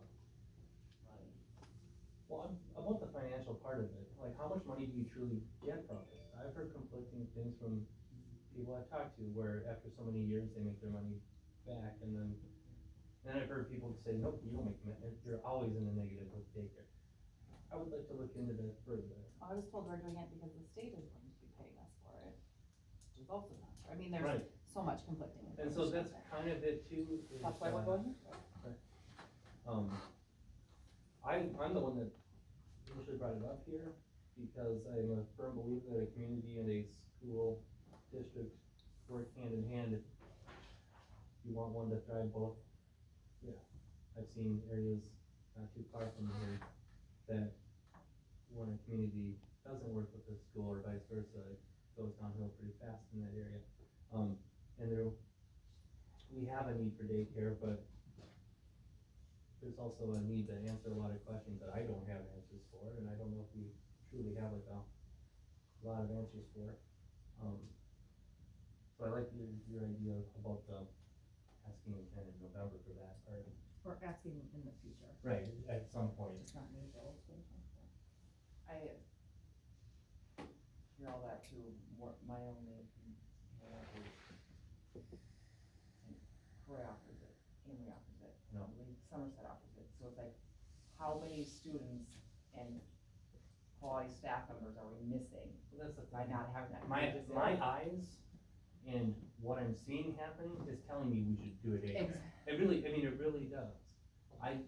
But when people are asking me that and I tell them, St. Croix's going to like a 3rd building, and talk to people at Luck or Amory or whatever, and they're talking to these families that commute through and drive their kids out, but then their kids are gonna keep going there. Like, those are the stories of like, that's why we need to do it. I mean, we do have a community, always on the Osceola moms and dads and other things on Facebook, asking for, does anyone know of a daycare? So it does help out, but it's for the. Exactly, And yeah, I just don't know that right now is the right I don't know time. what to say to know this, but. Not really. And we absolutely need to address elementary school.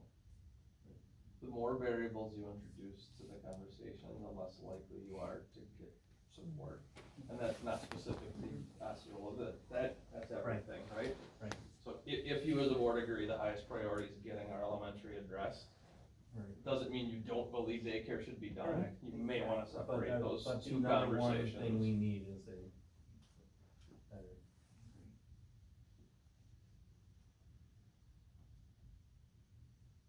It'd be different if we knew it was a huge revenue maker.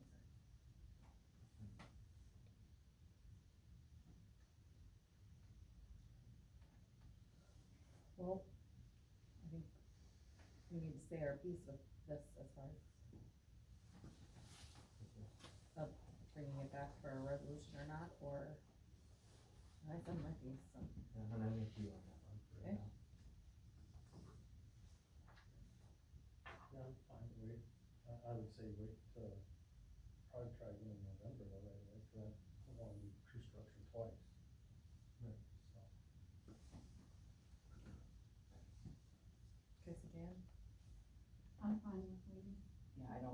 can do it in April. For adoption.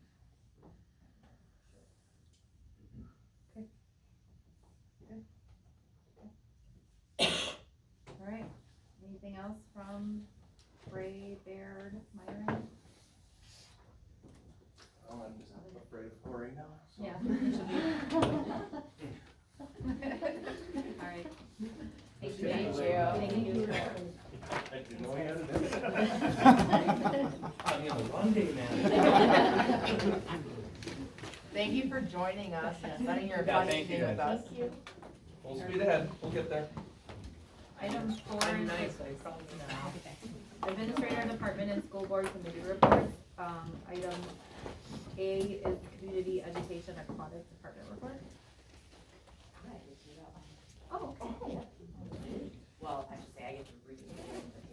Okay, so I'll just go over some highlights that Dana has provided.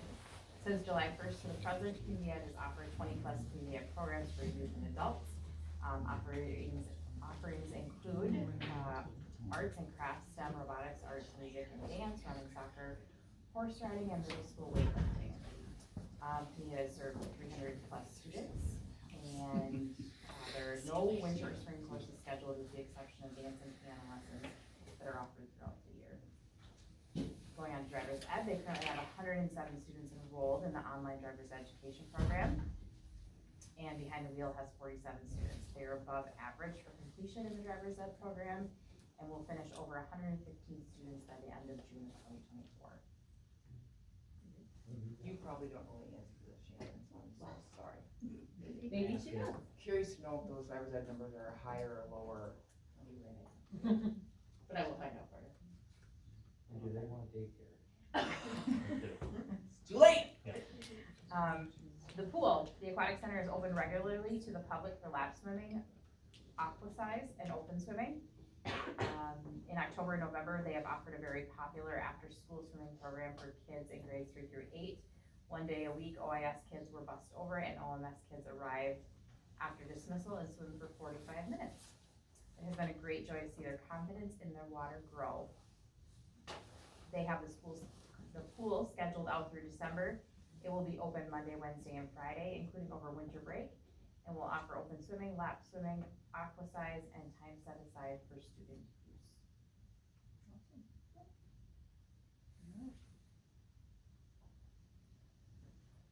Questions, comments, concerns on that one? Thank you, Shannon. Alright, item 5 is approving our academic. We really appreciate how much you like the youth swimming. Yeah. I feel like that. Improving our academic achievement with accountability through data-driven practices. A, review the 22-23 state report card. Here we are. It's released November 14th. So please remember, this is just one piece of data. We always hear me say that. It's true. Again, the purpose, right, is for us to identify our areas of strength and then build upon those and pinpoint areas that we need to improve on. And also please remember, this is not the 100-point percentage scale. So we're always quick in our world because we are familiar with 83 would be this as far as grades. That is not the way this rolls out. So if a report card has a 69 on it, that does not mean that it's a D+. Important to remember. You know what the height, I mean, it says that the maximum is 100, but like what was the actual? 99. And again, you've seen this whenever I've reported on this report card multiple times, that an assessment system is that huge blue circle with a little green arrow there is this summative piece. So again, our state standards that we talked about earlier with Jan, right? The Wisconsin state standards are water tested. Please note, grades K, 1, 2, and 12 are not part of this data. Important to recognize it's not our whole system. It's our system over time during one specific testing period. What's new on the report card? Not a lot compared to what we've had in the past. But important to note, right, the high school again switched the assessment, so they went from the Aspire to the pre-ACT. So different assessment, different time frames that they took it. And then also, this is the first year in a long time that we will have 3 years of consecutive data that will be our achievement data. So that's the other tricky part about a report card is it's actually 3 years worth of data in many places, not just 1 year. So we all look at it with a 1 year look, but in fact it's 3. And I'll remind us as we go through. The other pieces aren't as important to our area. And again, there are links throughout this presentation if you want to know more information. When you see the report card images, this is our district report card. So I'll be speaking from the district, and then the principals will share a little bit about their building level report card. So it's similar, this is our front page to last year. The narrative statement up at the very top is what we write here locally, so that we can include that. So it talks about what our mission is. Again, the caution statement about COVID still exists on report cards because those students still exist in our system. So it's important to remember that. Our overall score and demographics, and then the statewide context. And again, important to remember, there's 4 pieces that go into this report card: the achievement, the growth, the target group, and then the on track for graduation and cares. Our priority weighting areas, and this is always interesting, right? Because they try to personalize it to our district. So they look at how much achievement and growth, those percentages change based on the amount of economically disadvantaged students that we have. So our district gets more points awarded for the achievement piece versus the growth piece, because we have a lower green review status. And How then much detail do they know about our students? When you say the achievement and the economic piece, all of it, because it's right from the state data collection system. so they're looking at our green reduced or. That leads me excellent into the next slide. That's a great segue, because you will notice here, it was great, Jan, it was perfect. I put the demographics, because again, remember, we're not supposed to compare ourselves to other districts, we're supposed to compare ourselves to ourselves. We aren't super good at that, so we try to make an effort to compare ourselves to ourselves here. And one thing we noticed is, look, it shows we don't have any English language learners last year. That's not accurate. I was like, wait a minute. Just so you know, that's not accurate. So sat down, had some conversations, and yeah, we're not sure why it didn't get pulled from the data correctly. So to your point, Jan, they're pulling our data, so something didn't get input. We think, Jesse and I feel like we solved the mystery. It's when you enroll a student, you actually have to go to a different window to do a thing, and we weren't doing that thing, apparently, last year. So put in what they're. Exactly, they come up proficient automatically, and then we also have to learn all the fields that they were pulling from to make sure that we're accurately doing it. And when you're in the system as an administrative assistant, putting all this information in, there are lots of tabs and windows that you have to remember every single time. And in particular, at the beginning of the year, when new students are coming in and students are exiting, not trying to make excuses. Another thing that we learned in our report card, same thing, is they pull data. Students that are expelled get a certain code when they're expelled that show up in our dropouts.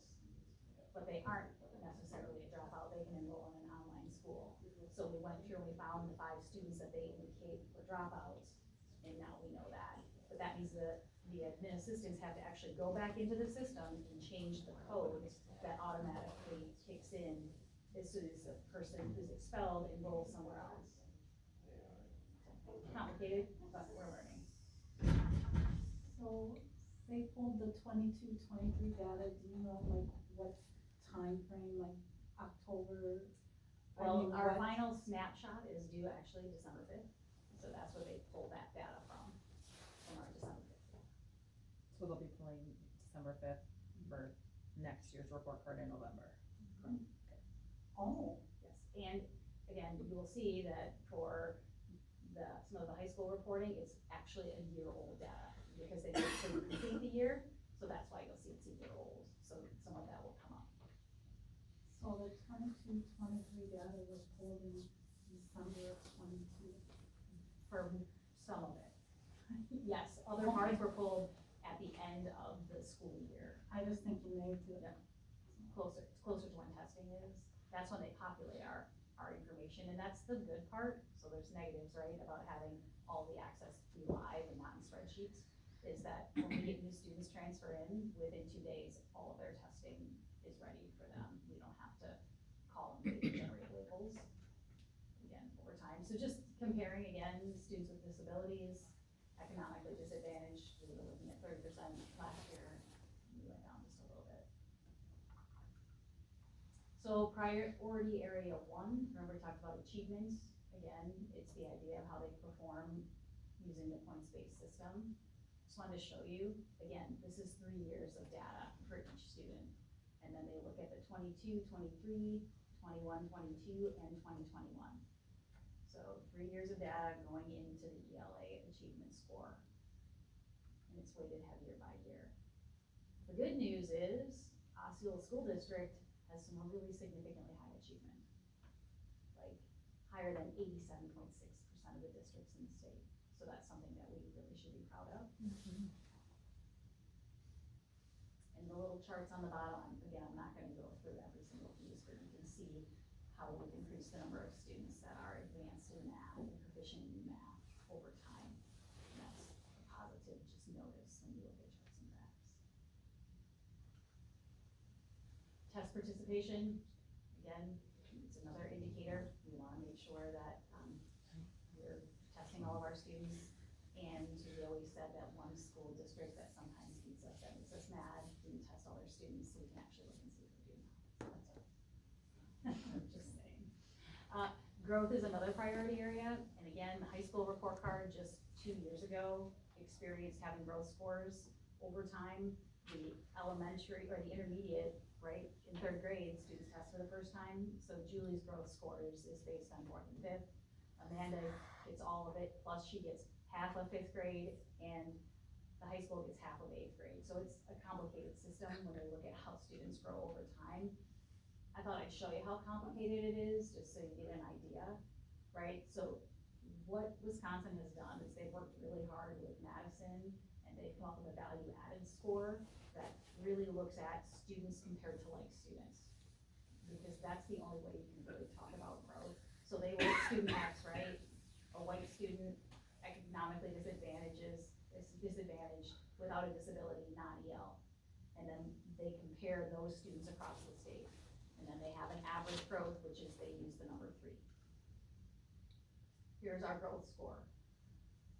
So all districts in the state, we're in the top 22%. That's fantastic as a district combined with where we're at. The other part to look at is when you look at this chart, if it's a solid blue, that means we've hit the target of the targeted average. Anything that is over from the line shows where we've exceeded. That's a value added to Osceola School District students. So check out math in our district. Right, that's really impressive. And again, a super complicated formula to get all of this figured out. It's really great for us at the building levels to look at and see which areas we aren't getting to, and then talk about the whys behind it. And again, this is the whole district. Target group. So again, these are the students who score in the 25th quartile or lower, the lowest 25th quartile. Again, I know y'all love formulas, so it's really important for you to see. And again, you'll see this one goes back in time, so this is what it would have looked like. And they do all these multipliers, and then they figure out, and then they send us a list that tells us who is in our target group. And then at each building, they look at every student on those lists and see, have we provided them service in ELA if they needed it? Have we provided them service in math if they needed it? And if not, how come? And if so, we rock, basically, because that means we knew that that's where they're going to be. You can see our target group, again, the way our students are performing are in the top 20% of schools. You look at the target groups across. That means our students are, so the target group compared to the non-target group in growth. And then the target group, so that's the way, if you look at the right side of the screen, the target group versus non-target. Again, I really encourage you to look at the difference when you see it in growth, how much our kids are growing in the target group in math compared to the non-target group. So we're rocking it in places. The other piece is, so you can see the target group, the economic status doesn't matter. They do a standard achievement, growth, chronic absenteeism, graduation rate percentages. I skipped this, this is super important because the target group tells us who is in it now, but it doesn't tell us who's gonna be in the future.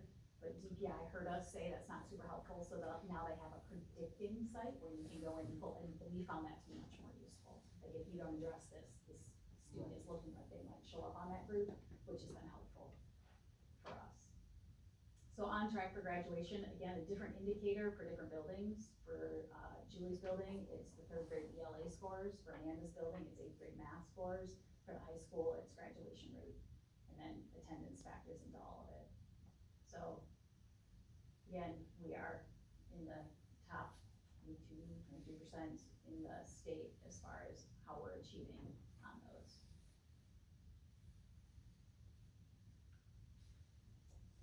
And this is the one, Jan, where they go back to the year before, so it's a little confusing. So the post-secondary prep. And so it's showing us, not last year, the year before where we were. So we have a really hard time looking at this data going, okay, who is even in that group of kids and how many kids? Because you'll look at like dual enrollment, we've added so many classes to the high school where they have an option to dual enroll, but you're not seeing it because it's before we offer them. So, and again, they put this on the report card, I think 3 or 4 years ago, so schools, high schools could have an opportunity to compare each other. But this also goes back to coding. You can't code an AP class and a dual credit class and have it show in both categories. So at the high school, we have AP stats that Jeff teaches, but we can't call it a dual credit class. You have to either call it AP or dual credit. How do you make that decision? Which one is more important to us as a district is how we make that decision. Well, whatever code happened to be there before, stay there until we changed it, essentially. And just looking at the art, design, dance, music, theater. And then, April, can you click on the historical look? So this is 10 years of our data over time. Again, we're supposed to be looking this way, right? Comparing ourselves, but also let's remember it's different cohorts of kids. So you're not comparing the same groups of students over time. By the way, we also, we'll talk about the elementary, is their report card again, remember, it's just an AR. Did you put this together, I this did. 10-year thing together, or did you? Do you trust it? No. I just keep adding to it every year. So at 1 year, it was like 3 years and 4 years and 5 years. It's been reformatted to look a little better. Julie, do you approve? I asked her if she made it, if that's. Did you? Okay, yes, because, yeah, I had to make it look better because it was really wonky before. So yes, I did, but it's important to me to look over time. I'm not sure what I'm gonna do at year 11 Jan yet, because I can't do it on 2 slides, so everything's gonna have to be smaller. But again, it really shows us our history too, right? Where we didn't have report cards for a couple of years, and then the notes that aren't in there about what assessment changed, what was different. We've had the Badger exam, we've had the Forward exam, we've had the pre-ACT, we had the high school only ACT included. So this is a look of overall at the district. Interesting, it's 74.9, well, guys. I would tell you to take out 14 and 15 and 19 and 20 To and make- footnote them Okay, on the bottom and Got it. All Yeah, right. then you can put a. It's still gonna be pencil odd on it. then, it's still gonna be odd. I know, but It'd be one she'd page. be able to get it on one page. Do some formatting and send it to you guys for a look. And then OIS over time.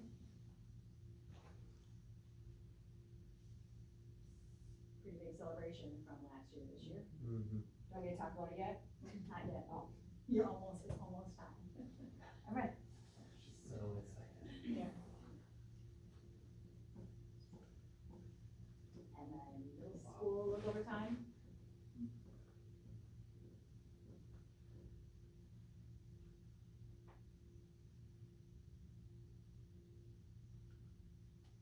And then high school look over time.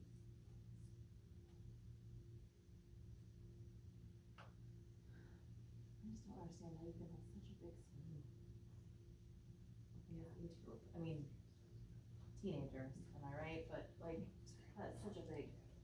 And you have to remember, there's a lot of factors that change through this. Yeah. That's the other piece, is we are learning a new system, we're adapting, and also, please remember, this assessment, 1 day Yes. in time. At the intermediate and the elementary, or intermediate middle, it is like 9 days of testing. But again, 9 days of, who wants to test for 9 days? I don't think anybody in this room did. Corey does. Besides Corey. Sounds like dug in, we have some thoughts about what we can do to grow and improve. But again, when you look at our district level report card, the achievement, OHS is carrying us in achievement. I just wanted to make sure that you know, I wasn't like not putting the elementary school on purpose so we didn't forget. That's actually their score for the last 10 years, because we do set goals and look at assessment data and make sure we're doing what we need to do. Okay, can we go to the next one on the original slide? Thanks, April. And then we're not supposed to do this, but we do. So this is the middle border conference over time. And I'm sorry, for 22-23, this is where we landed. So as a district of the middle border schools, we're number 2. So only if we lose in any athletic events besides Prescott, we can say, doesn't matter, we're smarter than you. But we probably wouldn't do that because I'd be bad at sportsmanship. Yeah. And then the proficiency over time, because again, this is the year by year. This is what the principals use to look at students and the staff use. So I know this looks like really wonky, but if you look at where it's color coded intentionally at an angle, it shows, so let's do OIS. For ELA, the bright pink, 47.9, ELA, the following year, 50.5. So that shows they grew students over time. If you look at 3rd grade, ELA in the buff color, you go down. I should not be sitting next to you. In the peach colored crayon, you can see how they grew over time. Where you see the red were indicators of where the intermediate school over time was below the state average. But I'd like to call to your attention, when you look at 22-23, OIS, yeah, the yellow, right? So there's been the 27.7 to the 57.7. Some significant growth in math from 4th to 5th grade. Sorry, Julie, not trying to steal your thunder. Yeah, you kind of are. Okay, should I just say anything else at all? No. Okay, and then if you go on to OMS, so this is, and again, we don't need to belabor this, but I just wanted you to also recognize we look at the data in a lot of variety of ways, because this is cohort to cohort of students over time. And that's what's important to us. And then we have to answer some hard questions, right? Like, why are we decreasing? What happens? Looking at individual students, how close were they? Because an example is math. When you look at an 81.6 and then you go to a 56.8, what is happening there? We know that 7th grade math gets much more complicated. It's a different kind of learning, so important to know. And again, we all look and then remember, it's one test over time. It's a standardized test that kids are taking on a computer. What do we know that they can demonstrate? You can scroll on just a little bit further. And the high school, so again, you'll see it's Aspire and pre-ACT, so we switched assessments along the way. And then, and it used to be we only looked at OHS ACT results, if you'll remember in your time that you've been here, and then just the composite over time, so I think y'all are interested in. And always comparing to the state, because that's what we're supposed to do, and that's why you'll always see that in the charts. Okay, and then the last, thank you. And then, oops. Just a reminder, how COVID still can, so our current seniors were in 8th grade when we shut down. It's kind of amazing. Our current 5th graders were 1st graders. And our current 3rd graders were in 4K. So I still have to put the slide in for a lot of years to come, but I think it's important to recognize that we really are living in that cycle still of a period of time where, and then think about the following year, because it's not like we came back the next year and everything was absolutely awesome and normal. That's what my thought was too. Right. It's gonna get worse. And then communication, and I think y'all know this, right, we send out a letter, we have it on the webpage, we wanna make sure people can see this because it's important. And right, used in combination, we see this one every year, with this and other data, that's how we decide how we can improve. And then, always important, right?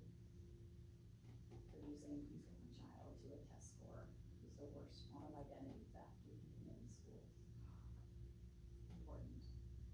what wonders do you have before the principals talk a little bit about their report cards?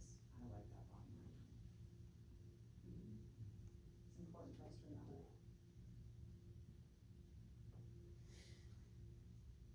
And there's all kinds of resources for those of you who have kids. Julie, would you like to talk about your report card? Yes, I've been waiting for so long. Actually, can we have so much? I'll Yes. go. It's got to be, I'm kidding, okay. So, remember way back when I got super loud when we were just talking about the fall data from this year and talking about all of that, and at the end, I remember saying, and I just can't wait to tell you guys about the Ford exam, and I wanted to tell you as soon as it came out, but Becky said I could not. You just have to hover over it and it'll show you which one it is. So that's not that one. Oh, there's one more. There you go. So I'm just gonna go over a couple bullet points. It is very exciting, very, very hard work. Huge kudos to all the teachers at the intermediate school. It comes from a lot of collaboration and a lot of just the mindset of three very, very important things that we need to continue to focus on, and that is our tier 1 instruction. That's what every single kid gets. It's focusing on the Wisconsin standards, like what Becky and Jan were talking about earlier tonight, and then making sure that we are teaching at grade level.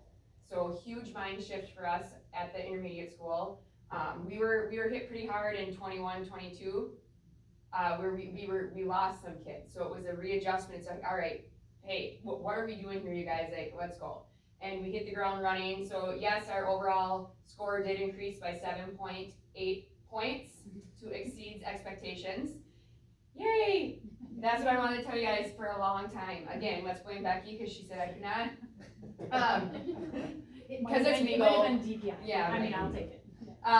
We were above state average in both achievement and growth, so you guys just learned a little bit about that.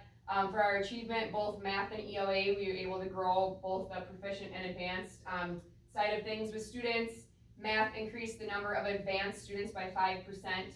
So yes, our math team across the district completely rocked it. ELA is not far behind, also just digging in so deep and working so hard. Overall math was 6% better than the state average. Overall ELA 5% better than the state average. So super exciting celebrations there. Our growth, we were in the top 10%, so that means that we were better than 89.7% of schools. We are lumped into the K5 schools because there's only 8 intermediate schools in the state of Wisconsin. So we are a K5. Our value added, so that was the chart where it's all those little blue bubbles that Becky was talking about before. And if you're to the right, it means that you rocked it. I'm gonna delete my computer. I don't know. So you'll see in just a second these blue bubbles. Look at, they're all on the right. They're all on the right side. Cool, right? Yes. So that's huge. In math, 100% of the non-target group. Okay, so these are the kids that were clumped into being in the non-target, so they were above that 25th percentile. 100% of them grew, 100%. And then the ones in the target group, so these are our students who were identified because they were lower in that 25th percentile mark, 92.6 of them grew. And we had 100% test participation. That is the intermediate school, and what I've been explaining to staff now is hey you guys, we just rocked this, but think of the pressure now. There's no going backwards. We are only going up, and they're just looking at me oh boy, here we go. So it's really exciting stuff, working really hard, and all of the work and all of the pieces as the staff are in front of kids, it goes out to them, so we're really collaborating as a team and doing what we can, but that's what I have. So Julie. Yeah. Help me piece together, 2 months ago when you were here and you were loud. Yep. Wait, that wasn't loud, Yes. You were talking about how we need to grow a certain percentage of kids, and it was kind of doom and gloom, but now we're hearing this. Is that those kids still here now already? Some, and then some are the new ones that just came in, but we were in the same boat at this time last year, and we did it. So, though all of those numbers and things that were presented, different tests in the fall. We're never supposed to say, oh, summer lost, because we get the kids where we get them. But with that factoring in, we are in the same boat. And we were able to dig into that data, look at what skills they were missing, and that's how we form our groups, and that's how we get the kids what they need as we move along on our tier 1. So we've really adjusted that it all comes down to that tier 1. And that's at what every single kid gets. And also remember, we changed our data requirement, Yes. we increased what we want kids to reach, so the data is also skewed because we went higher point than what we've had to in the past.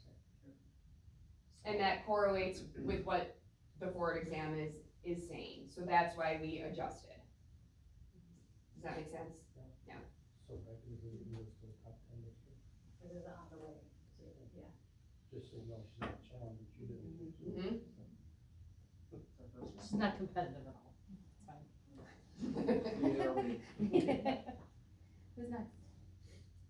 That would be me. Speaking of pressure, there's a lot of pressure from the middle school staff because they've historically done really, really well on all of their assessments, so there is a lot of pressure there. This year we were in the top 5% of middle schools in the state, and that also, we still went down by 2 points, so that's the disappointment when you have scores that are that high. That is also a big disappointment to not be reaching as high as you possibly have before. Yep, top 5 of all middle schools, so that's super awesome. In math, we were better than 32.4% than of the rest of the state. And in ELA, we were higher than, we were 18.4% higher than the state average too. So. When you see that, look at that, 94.7%, same or higher. I mean, that is extraordinary when you have a whole building scoring there.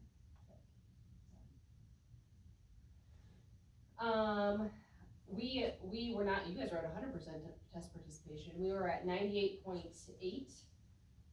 We start to get some kids that opt out of the exam as they get a little bit older, so that's kind of why we see that. We never bring that up with parents, because we want all kids to have to take that assessment, but we still start to get that a little bit. But that still counts as a. Against. Yep, still counts against us, even if a parent chooses to opt out, yes, okay, so hurts the district. Which one we at? Okay, growth. So our growth, we were in the top 9% in the state, and you can see that we grew that 84.1 on that big blue circle that's right there. So for ELA, that's a 75.5, and math, you can see, was a 92.6. Okay, and then going down to that growth added, you can see all those blue dots. They're on the right, It's they're all on super the right. exciting, they're on the right. Remember, your number is 3. We've got some high 4s over there, so that's super amazing. I think your numbers are further to the right.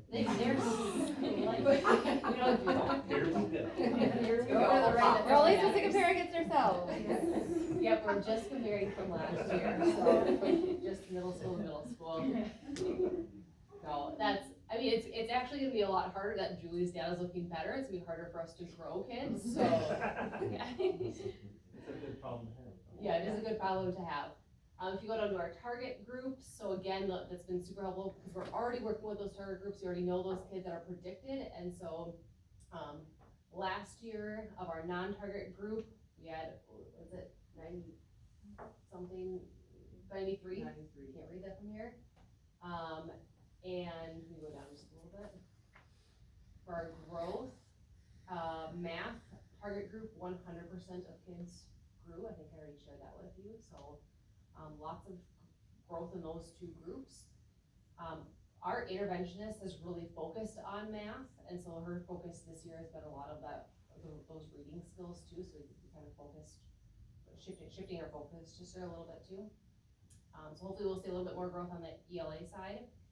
And let's see what else. On track for graduation. Our 8th grade math group is in the top 13% in the state. And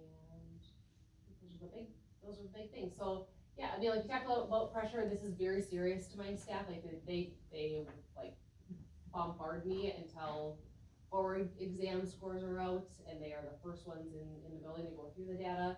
and then waiting for this to come out too, because this is a big deal for them. And again, it's just that one test, so I try to remind them of that, because I'm super proud of them, they work really, really hard for this. But I also don't want that to be the focus of everything, because that's not what it's all about, so, and, it's a stressor for them, it's a lot of pressure for them, because they know how big this is and how important it is, so. It's a great thing, I'm super proud of them, they do a lot, but also it's just a small piece to what they do, so. Keeping that balance. Any questions? Did we do the high school report card? I just did some notes on theirs, or on ours, I should say, on our high schools. So the overall score this year decreased by 1.6, but we're still meeting expectations, so that's super positive. You scroll down to achievement. I think this right there.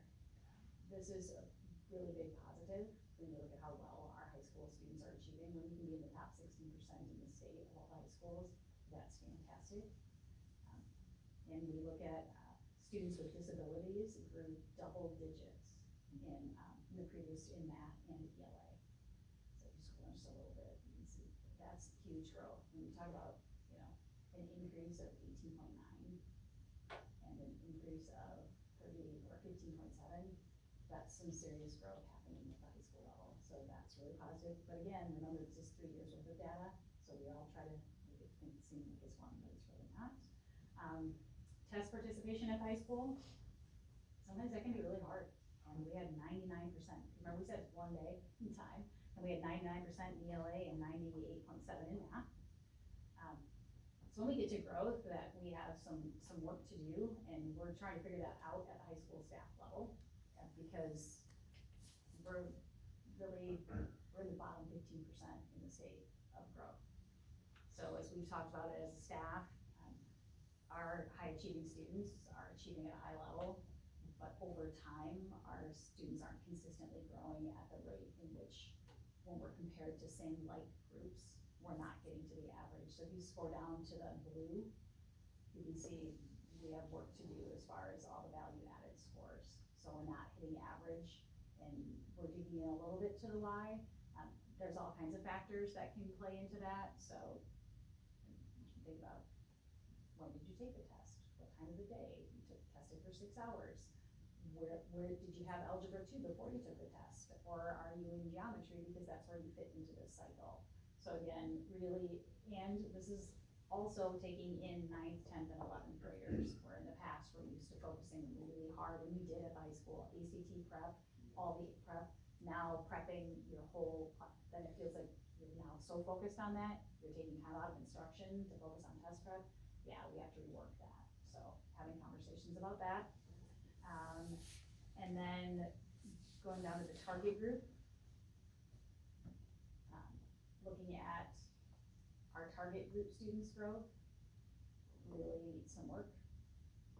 Like, we're in the bottom 10% as far as how our target group kids are doing. So again, focusing on that, and like, I know one thing that Amanda and I've talked about is, like, at the high school, the whole idea of how are we making sure that students, they're getting the skills that they're missing, because that's not typically how we teach at the high school, right? We're teaching by content area. You aren't saying, oh, what skill are you missing in biology? Because that's not the way we talk. And in math and ELA, we talk that way, but it's different in a high school content way. So there is work. So she and I had that conversation because we have one interventionist, and we said maybe share it with the high school, and we haven't done that. And what does that look like as we grow? And then, so work to do, and then the on track for graduation. Yay, we can end up positive, right? That we're doing what we need to do as far as graduation rates go, and getting kids to get that diploma and walk across the stage.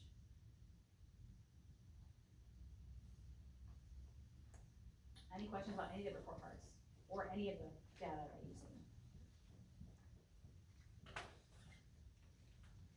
Emma, what was your question?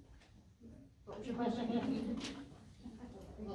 I just think, again, there's work to be done, there always is, we always wanna improve, and it's one snippet, and I get that, but I just think it's huge kudos to the staff and kids. There are so many things to celebrate based on all of that information. And people care. There isn't Absolutely. anybody that's walking around the hallways that's saying that's the dumbest thing ever. We talk about how we can get better. Yep. And that's the goal. And every kid, how every kid can get better.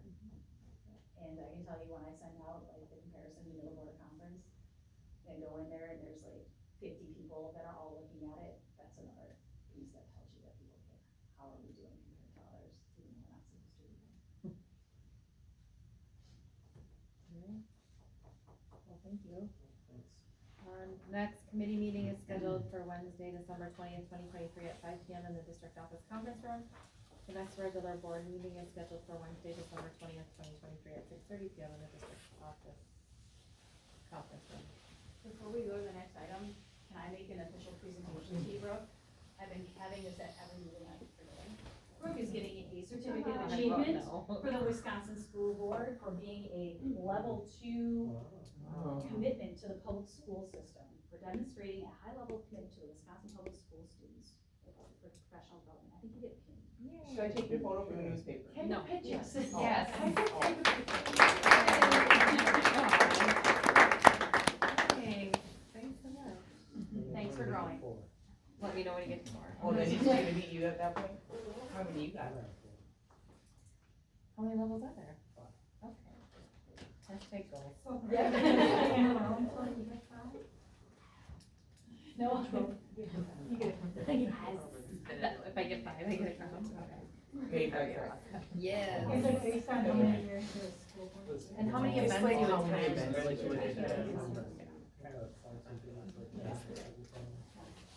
All right, so with that, I would entertain a motion to adjourn to executive session pursuant to Wisconsin statute 1985 1A, deliberating concerning a case which was the subject of any judicial or quasi-judicial trial or hearing before that governmental body. C, considering employment, promotion, compensation, or performance evaluation data of the public employee over which the governmental body has jurisdiction or exercises responsibilities, individual contracts. So moved. Motion by Kaisa, I'll second. second by Corey. Roll call.